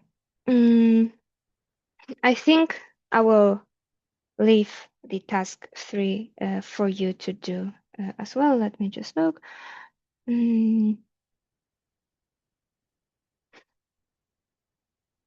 Yeah, basically based on all we did, you should be able to do this on your own. Also, when we finish the classes, because we have one topic left and we will do that in a moment. But after we finish classes, we're on the Discord as mentors for you to answer any additional questions. Okay, and this is something you also should be familiar with. So the phase kickback in general is a transformation.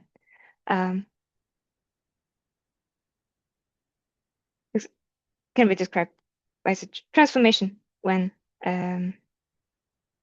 the minus the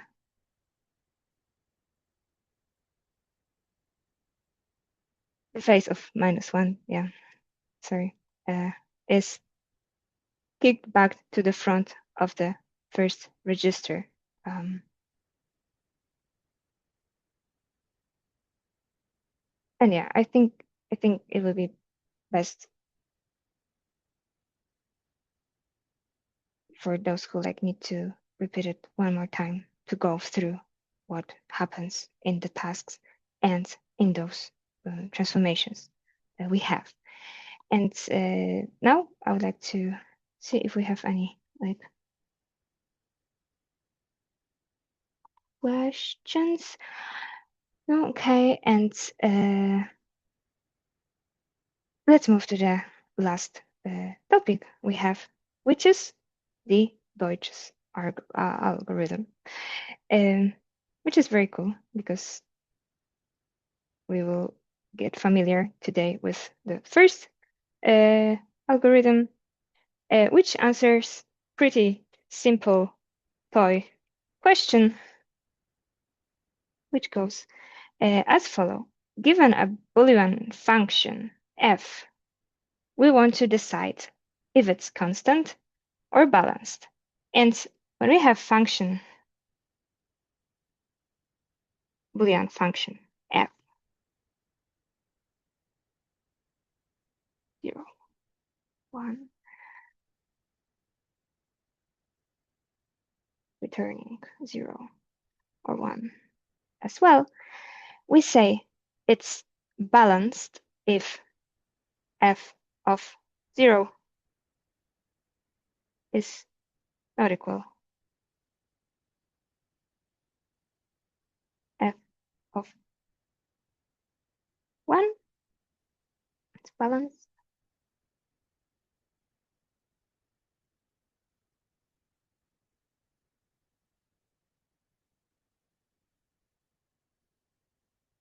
And it's constant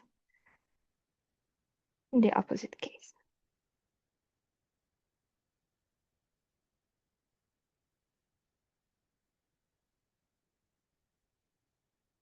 If all the outputs are the same.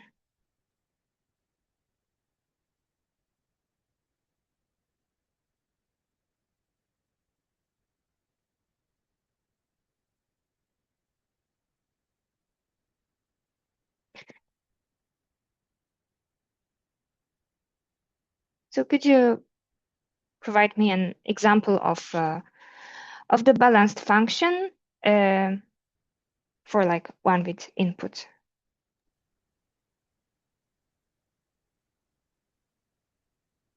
Not. Exactly.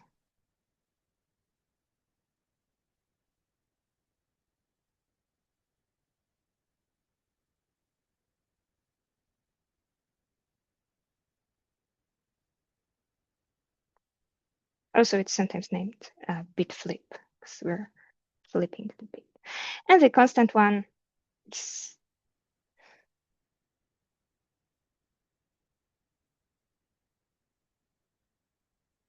yeah, it can be the constant 1 or the constant 0. So no matter of input, we will also always get, for example, 1, right? So then f of 0 will be equal f of 1, always. Yeah, and the problem is decide if function is constant or balanced when f is given as an oracle. So when we can make queries, but we cannot look inside. And our aim is to answer this question, making the minimum queries possible. And for this case, in classical computer, we need to make 2 queries to see both outputs in both cases. But in quantum computers, we can do it using 1 queries, and I will show you how. And this is like first simplest example of how quantum algorithms can outperform classical ones. And we have question. Yeah? Yes, for constant, I think that input should be the same as the output. And for zero, I guess it's output also a zero. Is it right? For No, constant. for constant, f of 0 should be equal L of f of 1. So this is f of 0, right? If I'm right. This is f of 0. This is f of 1. Mhm. And they should be equal, right? Okay. Okay. Yeah. Yeah. Oh, Yeah. okay. That's right. Yeah. Yes. Yeah, Thank you. you're welcome. Okay. So let's try to figure out the quantum circuit that will answer this question for us. I mean, the question if the function is constant or balanced.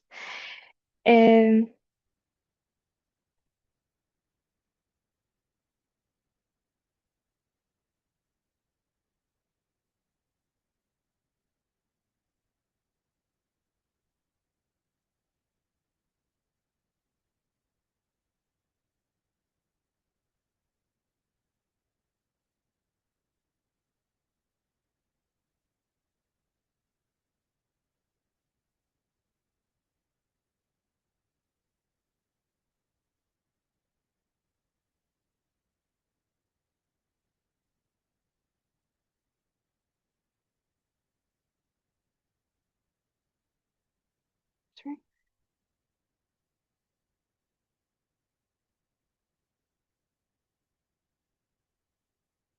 So with this, you should be familiar.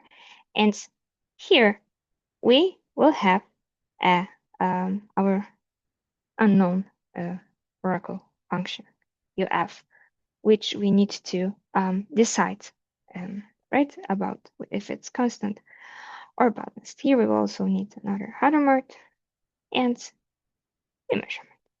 And in a moment, we will see how it helps us answer the question.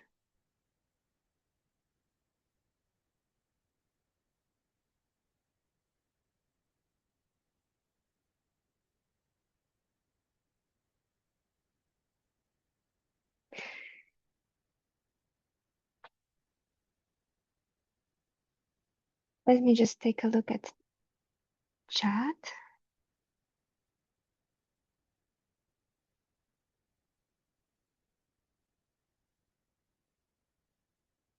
Oh, of course, regarding the balanced question, we can also have a constant 0 in the case, and in this case, and for balanced, we can have the identity. That will work in the same way. That was just an example.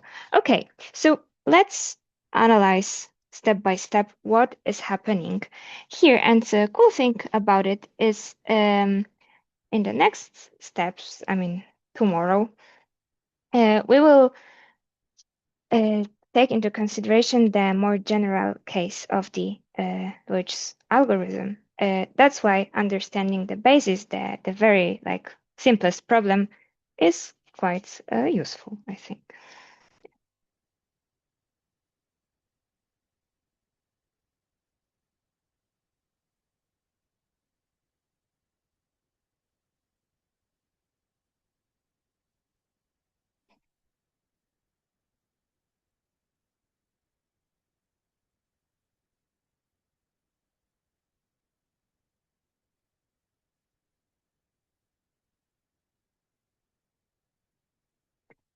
Okay, and we will analyze what's going on in those cases.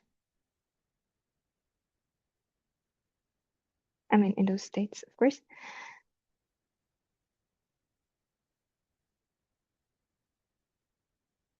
And I forgot to mention that, of course, I will share this notebook with you later on.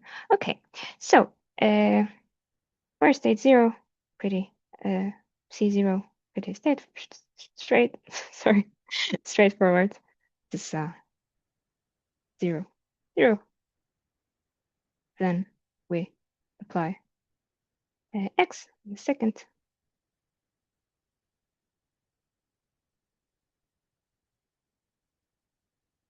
Qubit,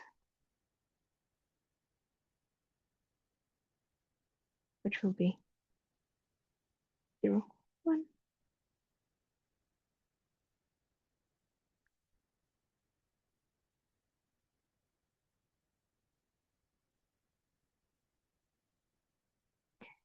And in state 2, we apply Hadamard for both, and Hadamard acting on 0 will be plus, and on 1 will be minus, as you should remember from somewhere.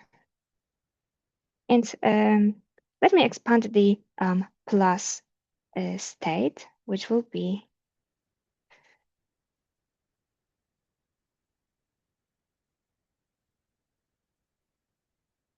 zero plus. Oops, sorry. Yeah, you should probably hear my dog in background, so sorry about that. Just 1 minus. Okay. And we can say that it's 1 over square root of 2. I think it's quite useful to, like, for now, to write every step I do. If not, please tell me. Yeah. So I want to put minus state inside.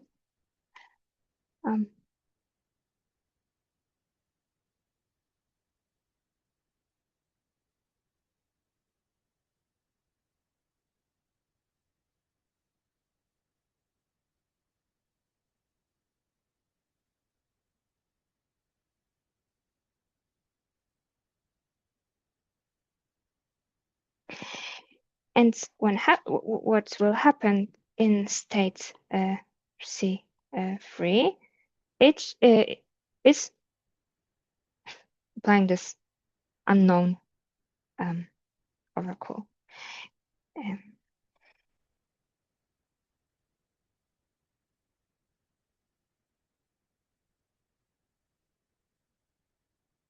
Which is the situation you should be familiar with. I hope you see it somewhere, like maybe 1 hour ago. So this is our state C3.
So we already spent some time talking about what is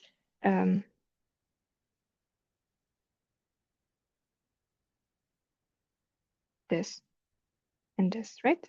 And here's the reminder that you'd f of any given x and minus will give us, does somebody remember? -1 to the power f of x. Yes, exactly. Thank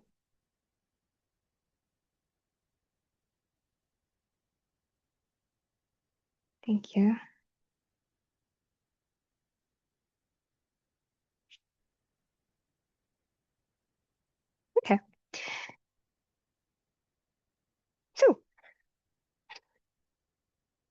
we can use this knowledge.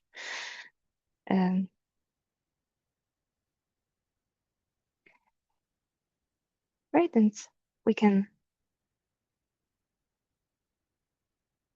use this form of -1 to the power f of x inside our equations, which will be 1/square root of 2 -1 to the power of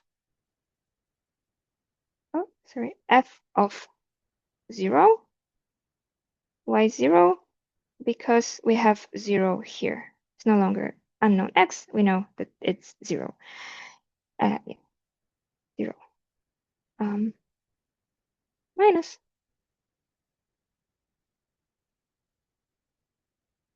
plus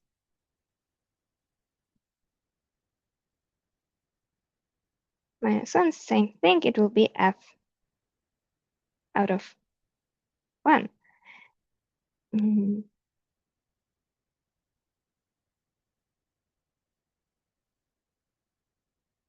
Okay. And last thing is left to do to answer the question, how can we say if function is constant or balanced, is for us to go through cases. What if constant, what if balanced? So we will write them and then we will realize what we can say about the results. So if f of 0 equals f of 1,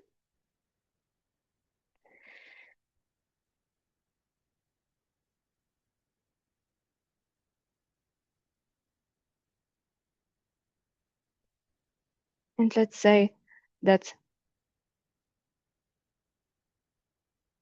and f of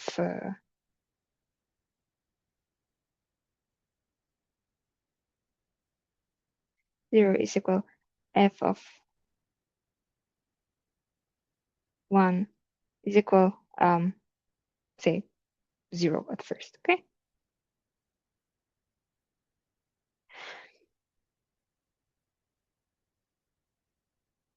The C3 state then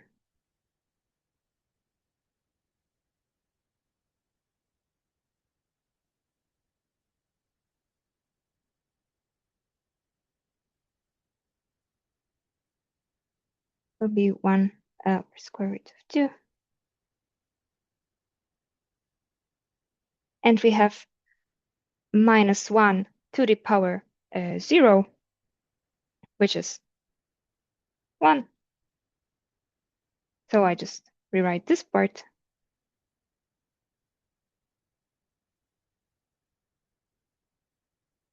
Plus, and again, f of 1 is also equal 0. So -1 to the power of 0 is 1. And I will rewrite this part.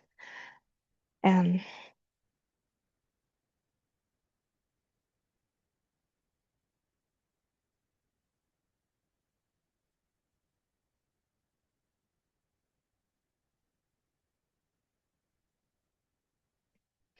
this is this state plus minus, right?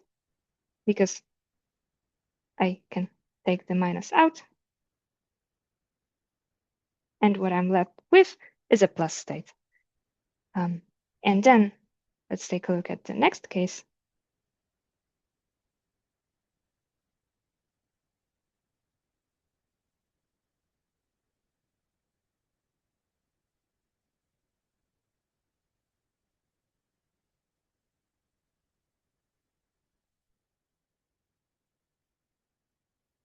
The thing that will change then now, right, is that we will have a -1 to the power of 1 and -1 to the power of 1. I hope you see my cursor also there. So we will have -0 minus plus minus 1 minus. Let's write that.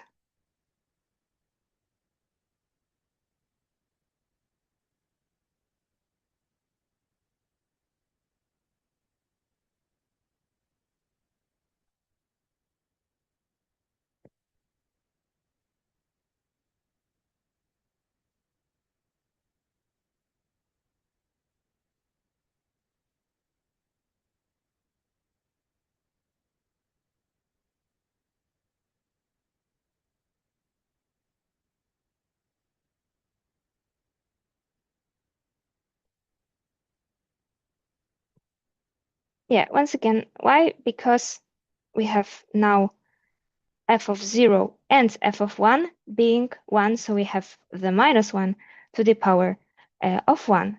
But what we can do now is to take this minus out, like the factor of minus out 1, right?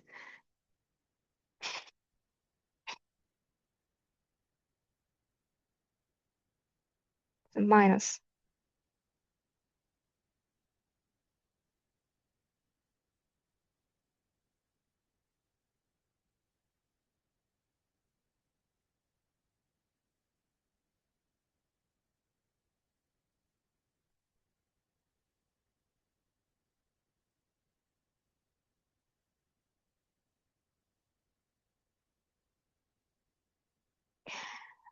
And the thing is that our minus 1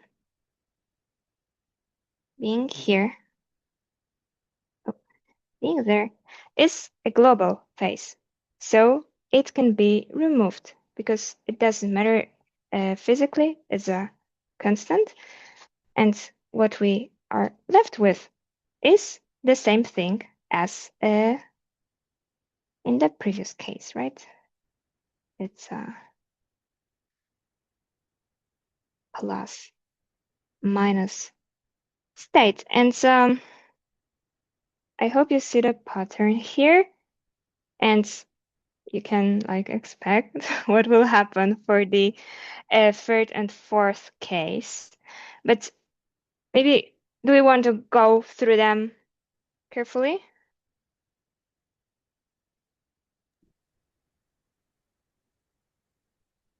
I don't think so. Okay, I think it'll be, or maybe the other way. Do somebody need to go through the case where f of x is not equal f of 1? F of 0 is not equal f of 1?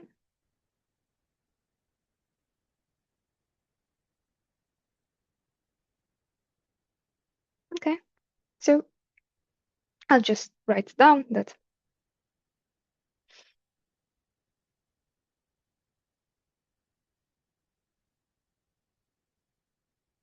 if f of 0 is not equal f of 1, for both cases, so for f of 0 being 1 or f of 0 being 2, we will get to the same result, which is the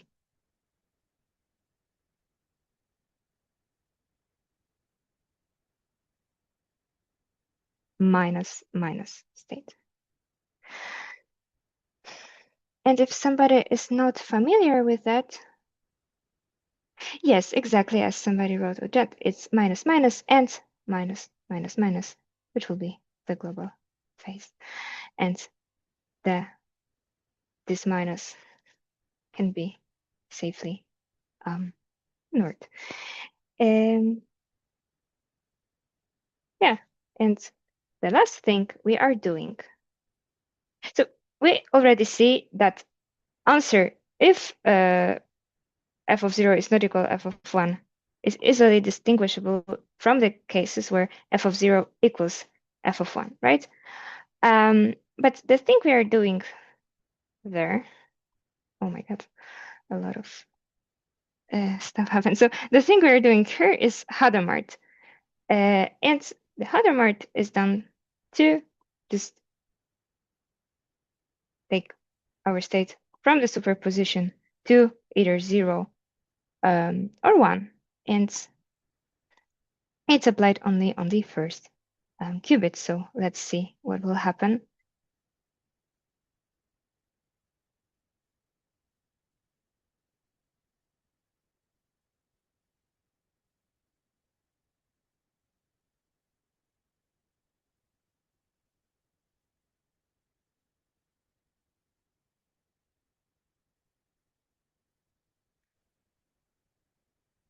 Let me write it this way. So if f of 0 equals f of 1,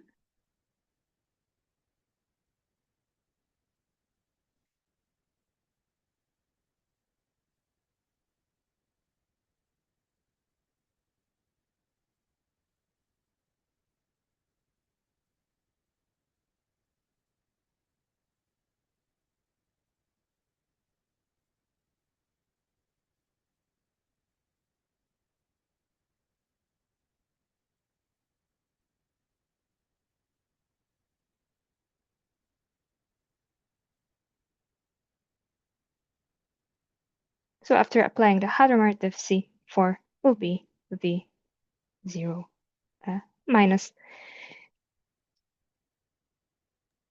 I have a question. So, is the Mhm. result will be always the same, or there's some expectation?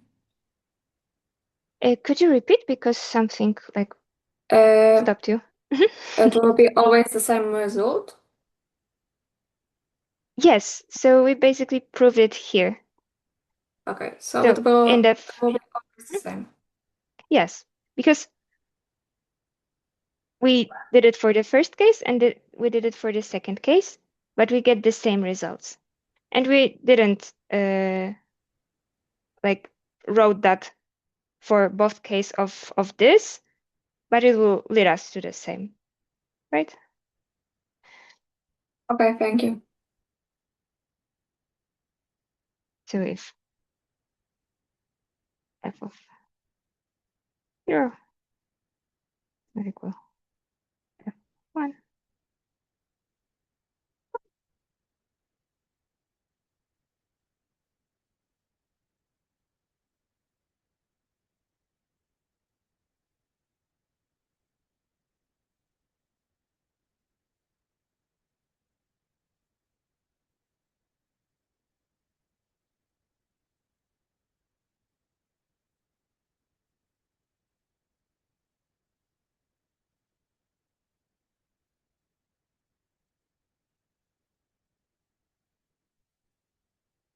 so as you can see on the circuit, we have the measurement somewhere here. Okay, we have the measurement on the first qubit, and it basically answers our question: is the constant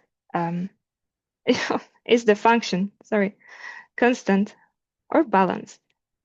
So if it's constant, we will measure the first qubit being 0. If it's balanced, we will measure the first qubit being 1. And we will do that in the one query instead of 2 for classical case, which is cool. It's not like extreme speed up because it's case of like one like input of length 1, but it's good because tomorrow we will learn about the more general case of this problem, and then the speed up that quantum computer will give us will be a little bit bigger. Okay. And at the very end, because it's the last topic, let's do some of the implementations of the concepts we learned. So yeah, here you have the circuit, just to repeat. Here we have the algorithm and analysis we went through together, and the task 1, for which you have your oracle given. And if you work on the FinQubit platform, and when you run this cell, it will be automatically imported, so you don't have to worry. Moreover, you shouldn't know what's the oracle, because that's the task 1, to answer if it's constant or balanced.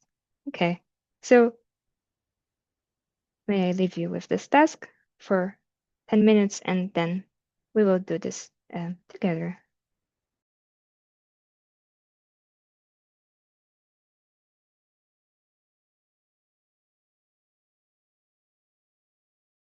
Or maybe we have some questions. So yeah, feel free to ask them.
I realized that the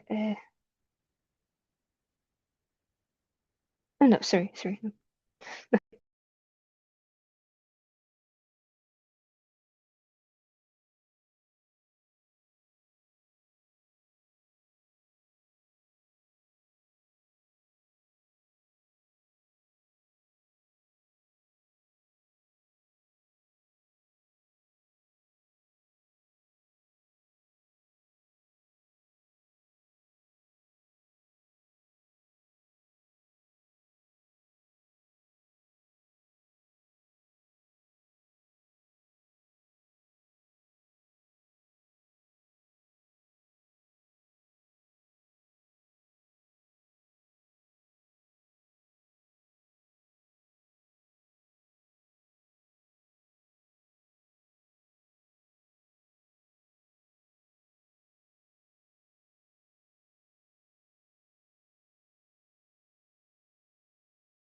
Okay, do anybody need more time?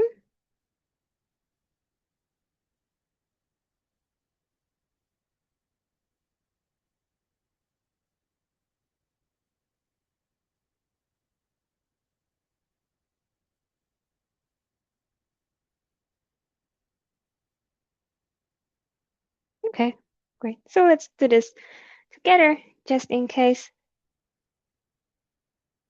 But what's very cool for me is that thanks to we met the most important building blocks, now it's quite easy to compose our first algorithm, which is quite exciting. Yeah, so let's apply X and H. 2, bit 1.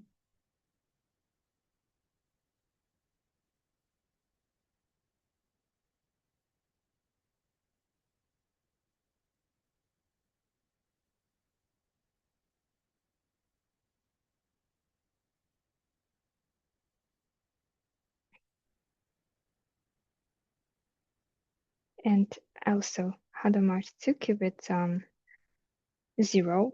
Apply the oracle, which is a circuit compose oracle that we have already imported here, and in place was true. And the thing the in place works is that it will modify our circuit itself, because without that, with in place equals false, it will create a copy, and if you will like forget about it, you will need to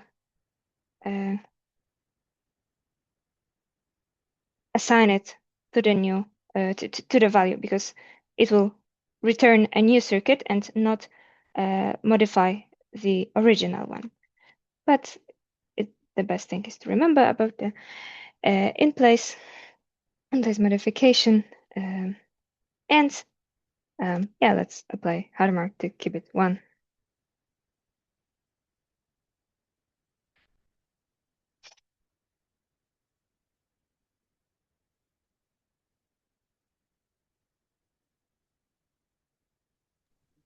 Be 0.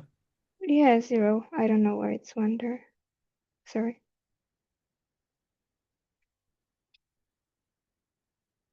And measure. Sure.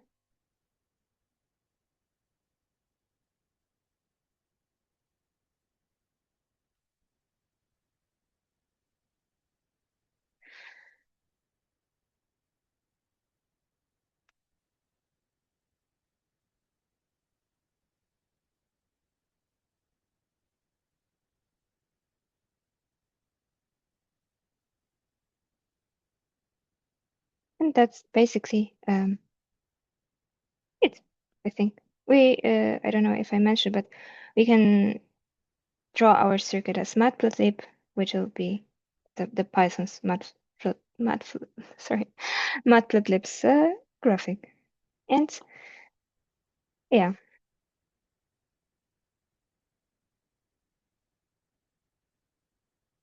I think it covers our material for today. Also, we skipped some of the tasks, so that if somebody feels like need to do more of them, I think now it's good time to do that, and that it will, the remaining time will be to work on your own or on the assignment that I think was already sent via the invitation to Canvas. Or maybe there are any questions for now. Sorry, Lydia, may I ask? Mhm. I don't know what does this oracle do basically. If you run this block again, it changes. So, I mean, without running the first line, the calling the oracle, if you repeat running this, it keeps changing, and I don't know what does exactly this oracle do. So this oracle returns a random constant or balanced function, and our task is to decide if it's Yeah, but like if let's say you run your line 7, right? And then if you keep running the block 10, like without running now we have this circuit, and if you run this circuit again, it keeps changing. So it's a difference. Every time you run this block, there is a new circuit. And I don't know how this. Okay. So every time different oracle has been chosen. Exactly. Okay, I see. Yeah. But if you run the first line calling the oracle, it will be the same always.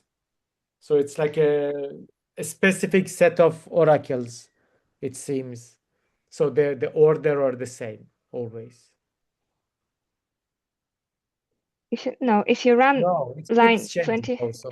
I Okay. think it's implemented. You can check the implementation of Oracle function in on the GitLab, but I believe it's just a function random applied here, so it returns one of like some Whatever. possible functions. Yeah. Okay. Okay, thanks. Yeah, you're welcome. So now we have like the identity here. That's why we don't see anything. Okay, cool. So do we have any questions? We have some.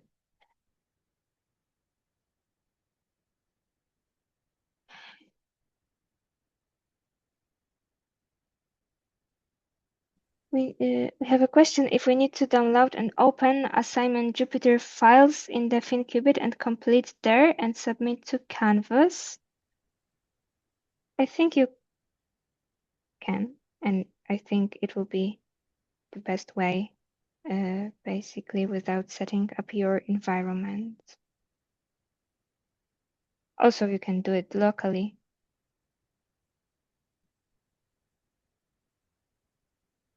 And we have another question, yeah? Yes. Good evening, ma'am. So I'm just a high school student, not even high school. I mean, I'm at grade 10, currently pursuing grade 10.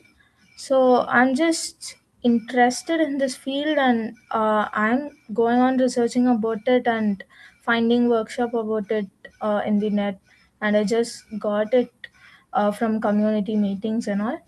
And what is the scope after completing my grade 12? What should I focus on? What are the degrees I can pursue or studies I can do? Anyone can help me to answer this. Oh, that's a very good question, and that's amazing you're starting that early. So I think it depends mostly on what you can do, because you can do a lot of aspects on the quantum computing. You can focus on physics, then you go to just get some good basic in physics when you want to build hardware of quantum computing. You can pursue math if you want to focus on math behind it. You can go to like computer science if you want to learn about like, you know, programming aspect and then complement it with some physics knowledge. And maybe in your country there are specific studies related to quantum computing, but I'm not sure if they're that much popular right now. And I also maybe the opinion of other mentors will be very useful there because we are from very different backgrounds. So Yes, okay, I see. yeah, is Pavel with us? No, excuse me?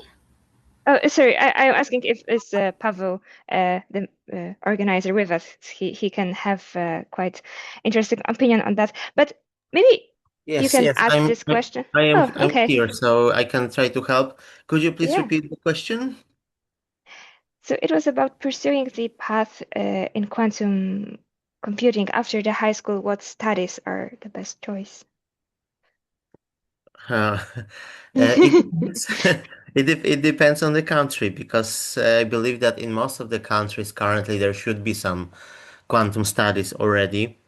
I know what's the situation in Poland. So in Poland we have only a few quantum studies. Just recently, Wrocław University of Technology opened undergraduate engineering studies, and Poznań University of Technology is just opening their studies from October.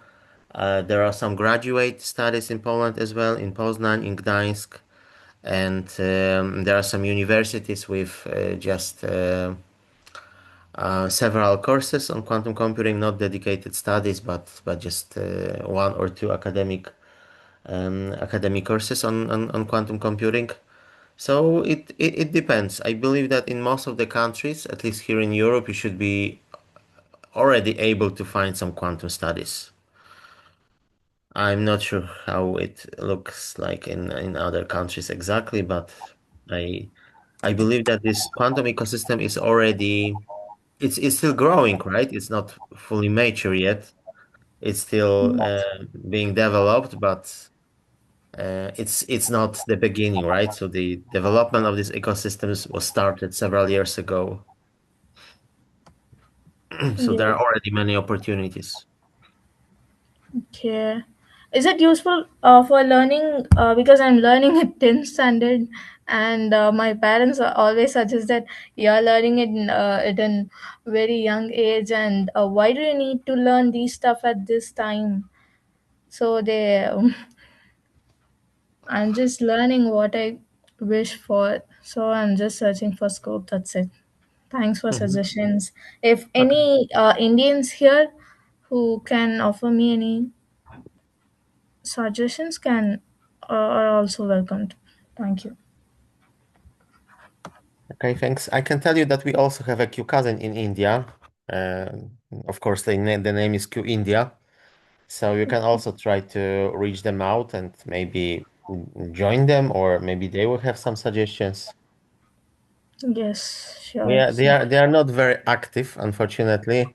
Q India is definitely underperforming in my opinion. So taking into account what's the potential, how many talented people you have in India, I believe that Q India should organize much more, many more workshops. Because as you can see, there are so many people from India here because there are not that many opportunities. So there is much larger demand than supply of the quantum courses and quantum workshops in India. yes, okay. So I can tell you that usually when we as QPoland organize some quantum events like hackathons or workshops, then we usually get something like 50% of registrations from India. Yes, I see. Yeah, thanks. Do we have more questions? Thank you. Yeah. Do we have anything else?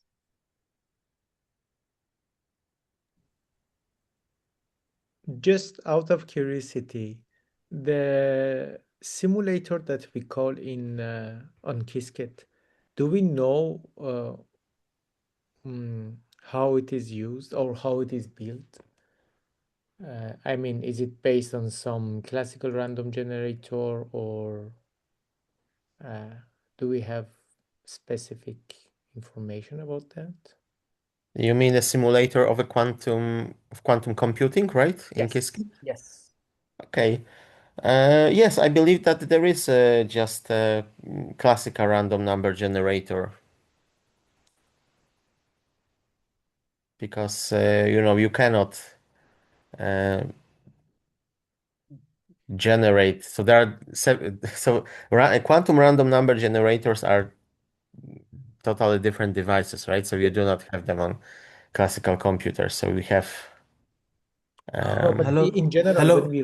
when we run a circuit, when we want to do the measurement and we run the circuit yes, to yes, make to do some so this is like some random, like classical random generators, and yes.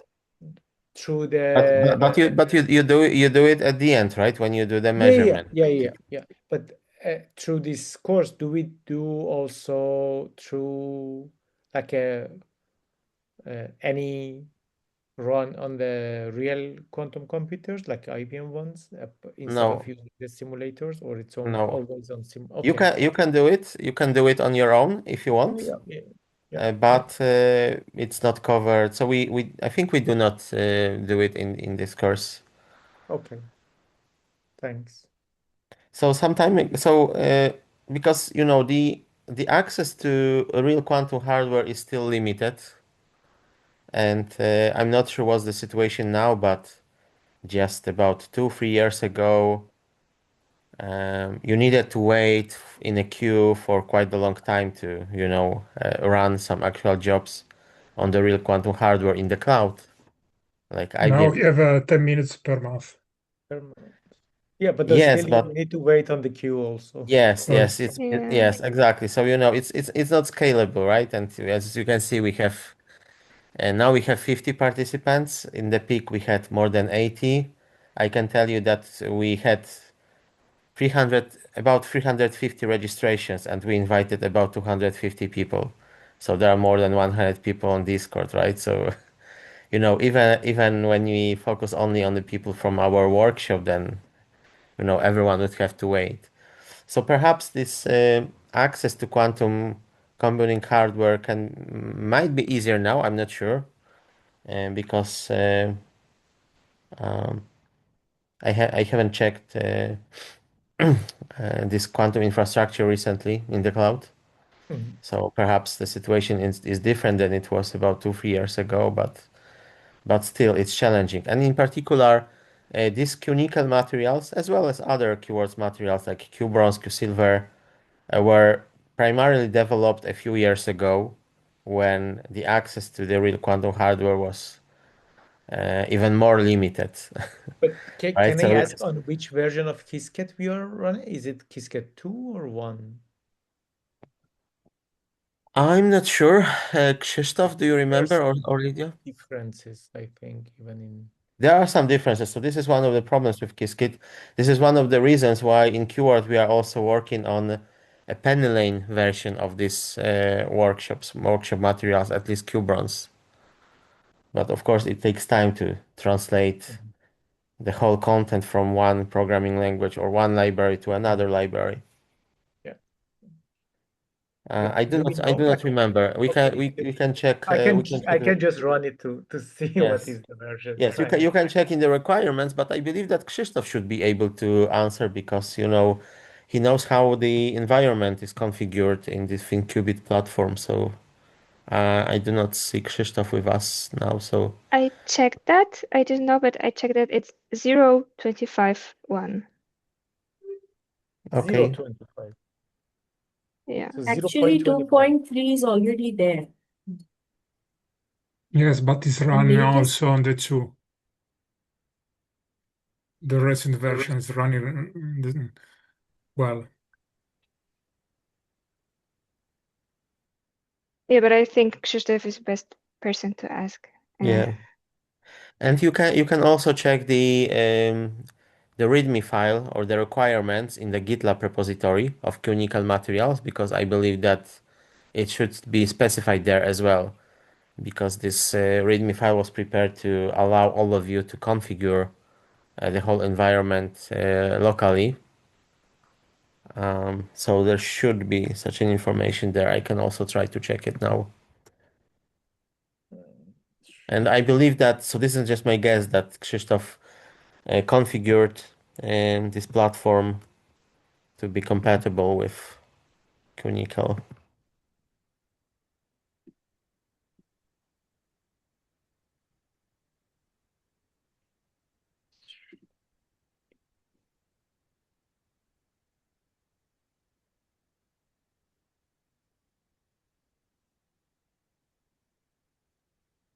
Hi, Pavel.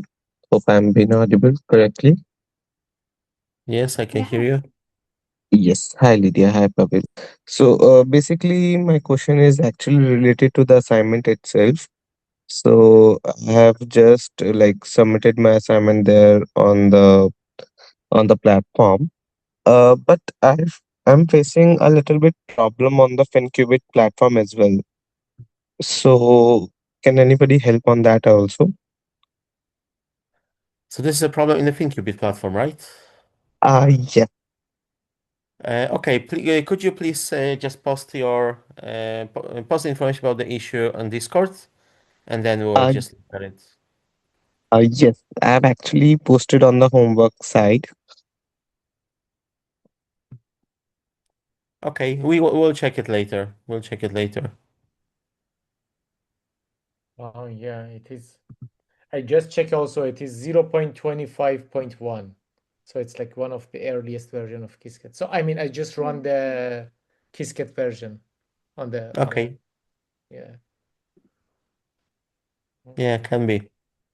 As I said, these materials were developed a few years ago already, so it's possible. Basically, there may be some kind of issues with the like version itself, because like here the problem which is being stated is state vector sampler, so cannot import name state vector sampler from Qiskit.primitives. So as far as I have checked, it should be in 0.44.1. And when I'm actually upgrading the Qiskit pip using pip inside that FinQubit platform, then it's saying requirement already satisfied. So maybe there may be some clashes between two environments here and there. So I'm also sharing that screenshot also there on the homework Okay. platform. All right, thanks. Yeah. Yeah, so we'll check it.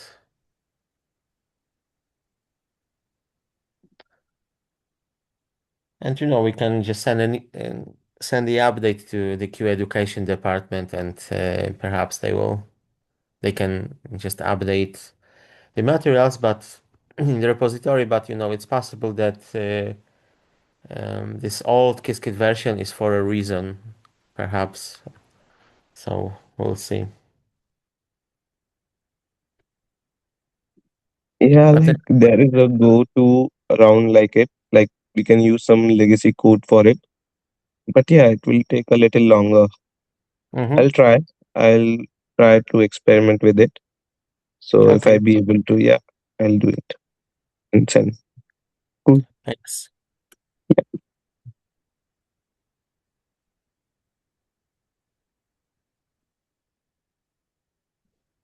So, All right. do we have any more questions? If that's it, I think, yeah, take your time to either rest or do the remaining part of the tasks and homework. And see you tomorrow, the same time, the same place. Thanks. Thank- Bye. Thank you, Thank you Lydia. so Thanks, much. everyone. Thank you very See you tomorrow. much. Dziękuję bardzo. Dziękujemy. Thank you. Dzięki. Do widzenia. Thank you. Do widzenia.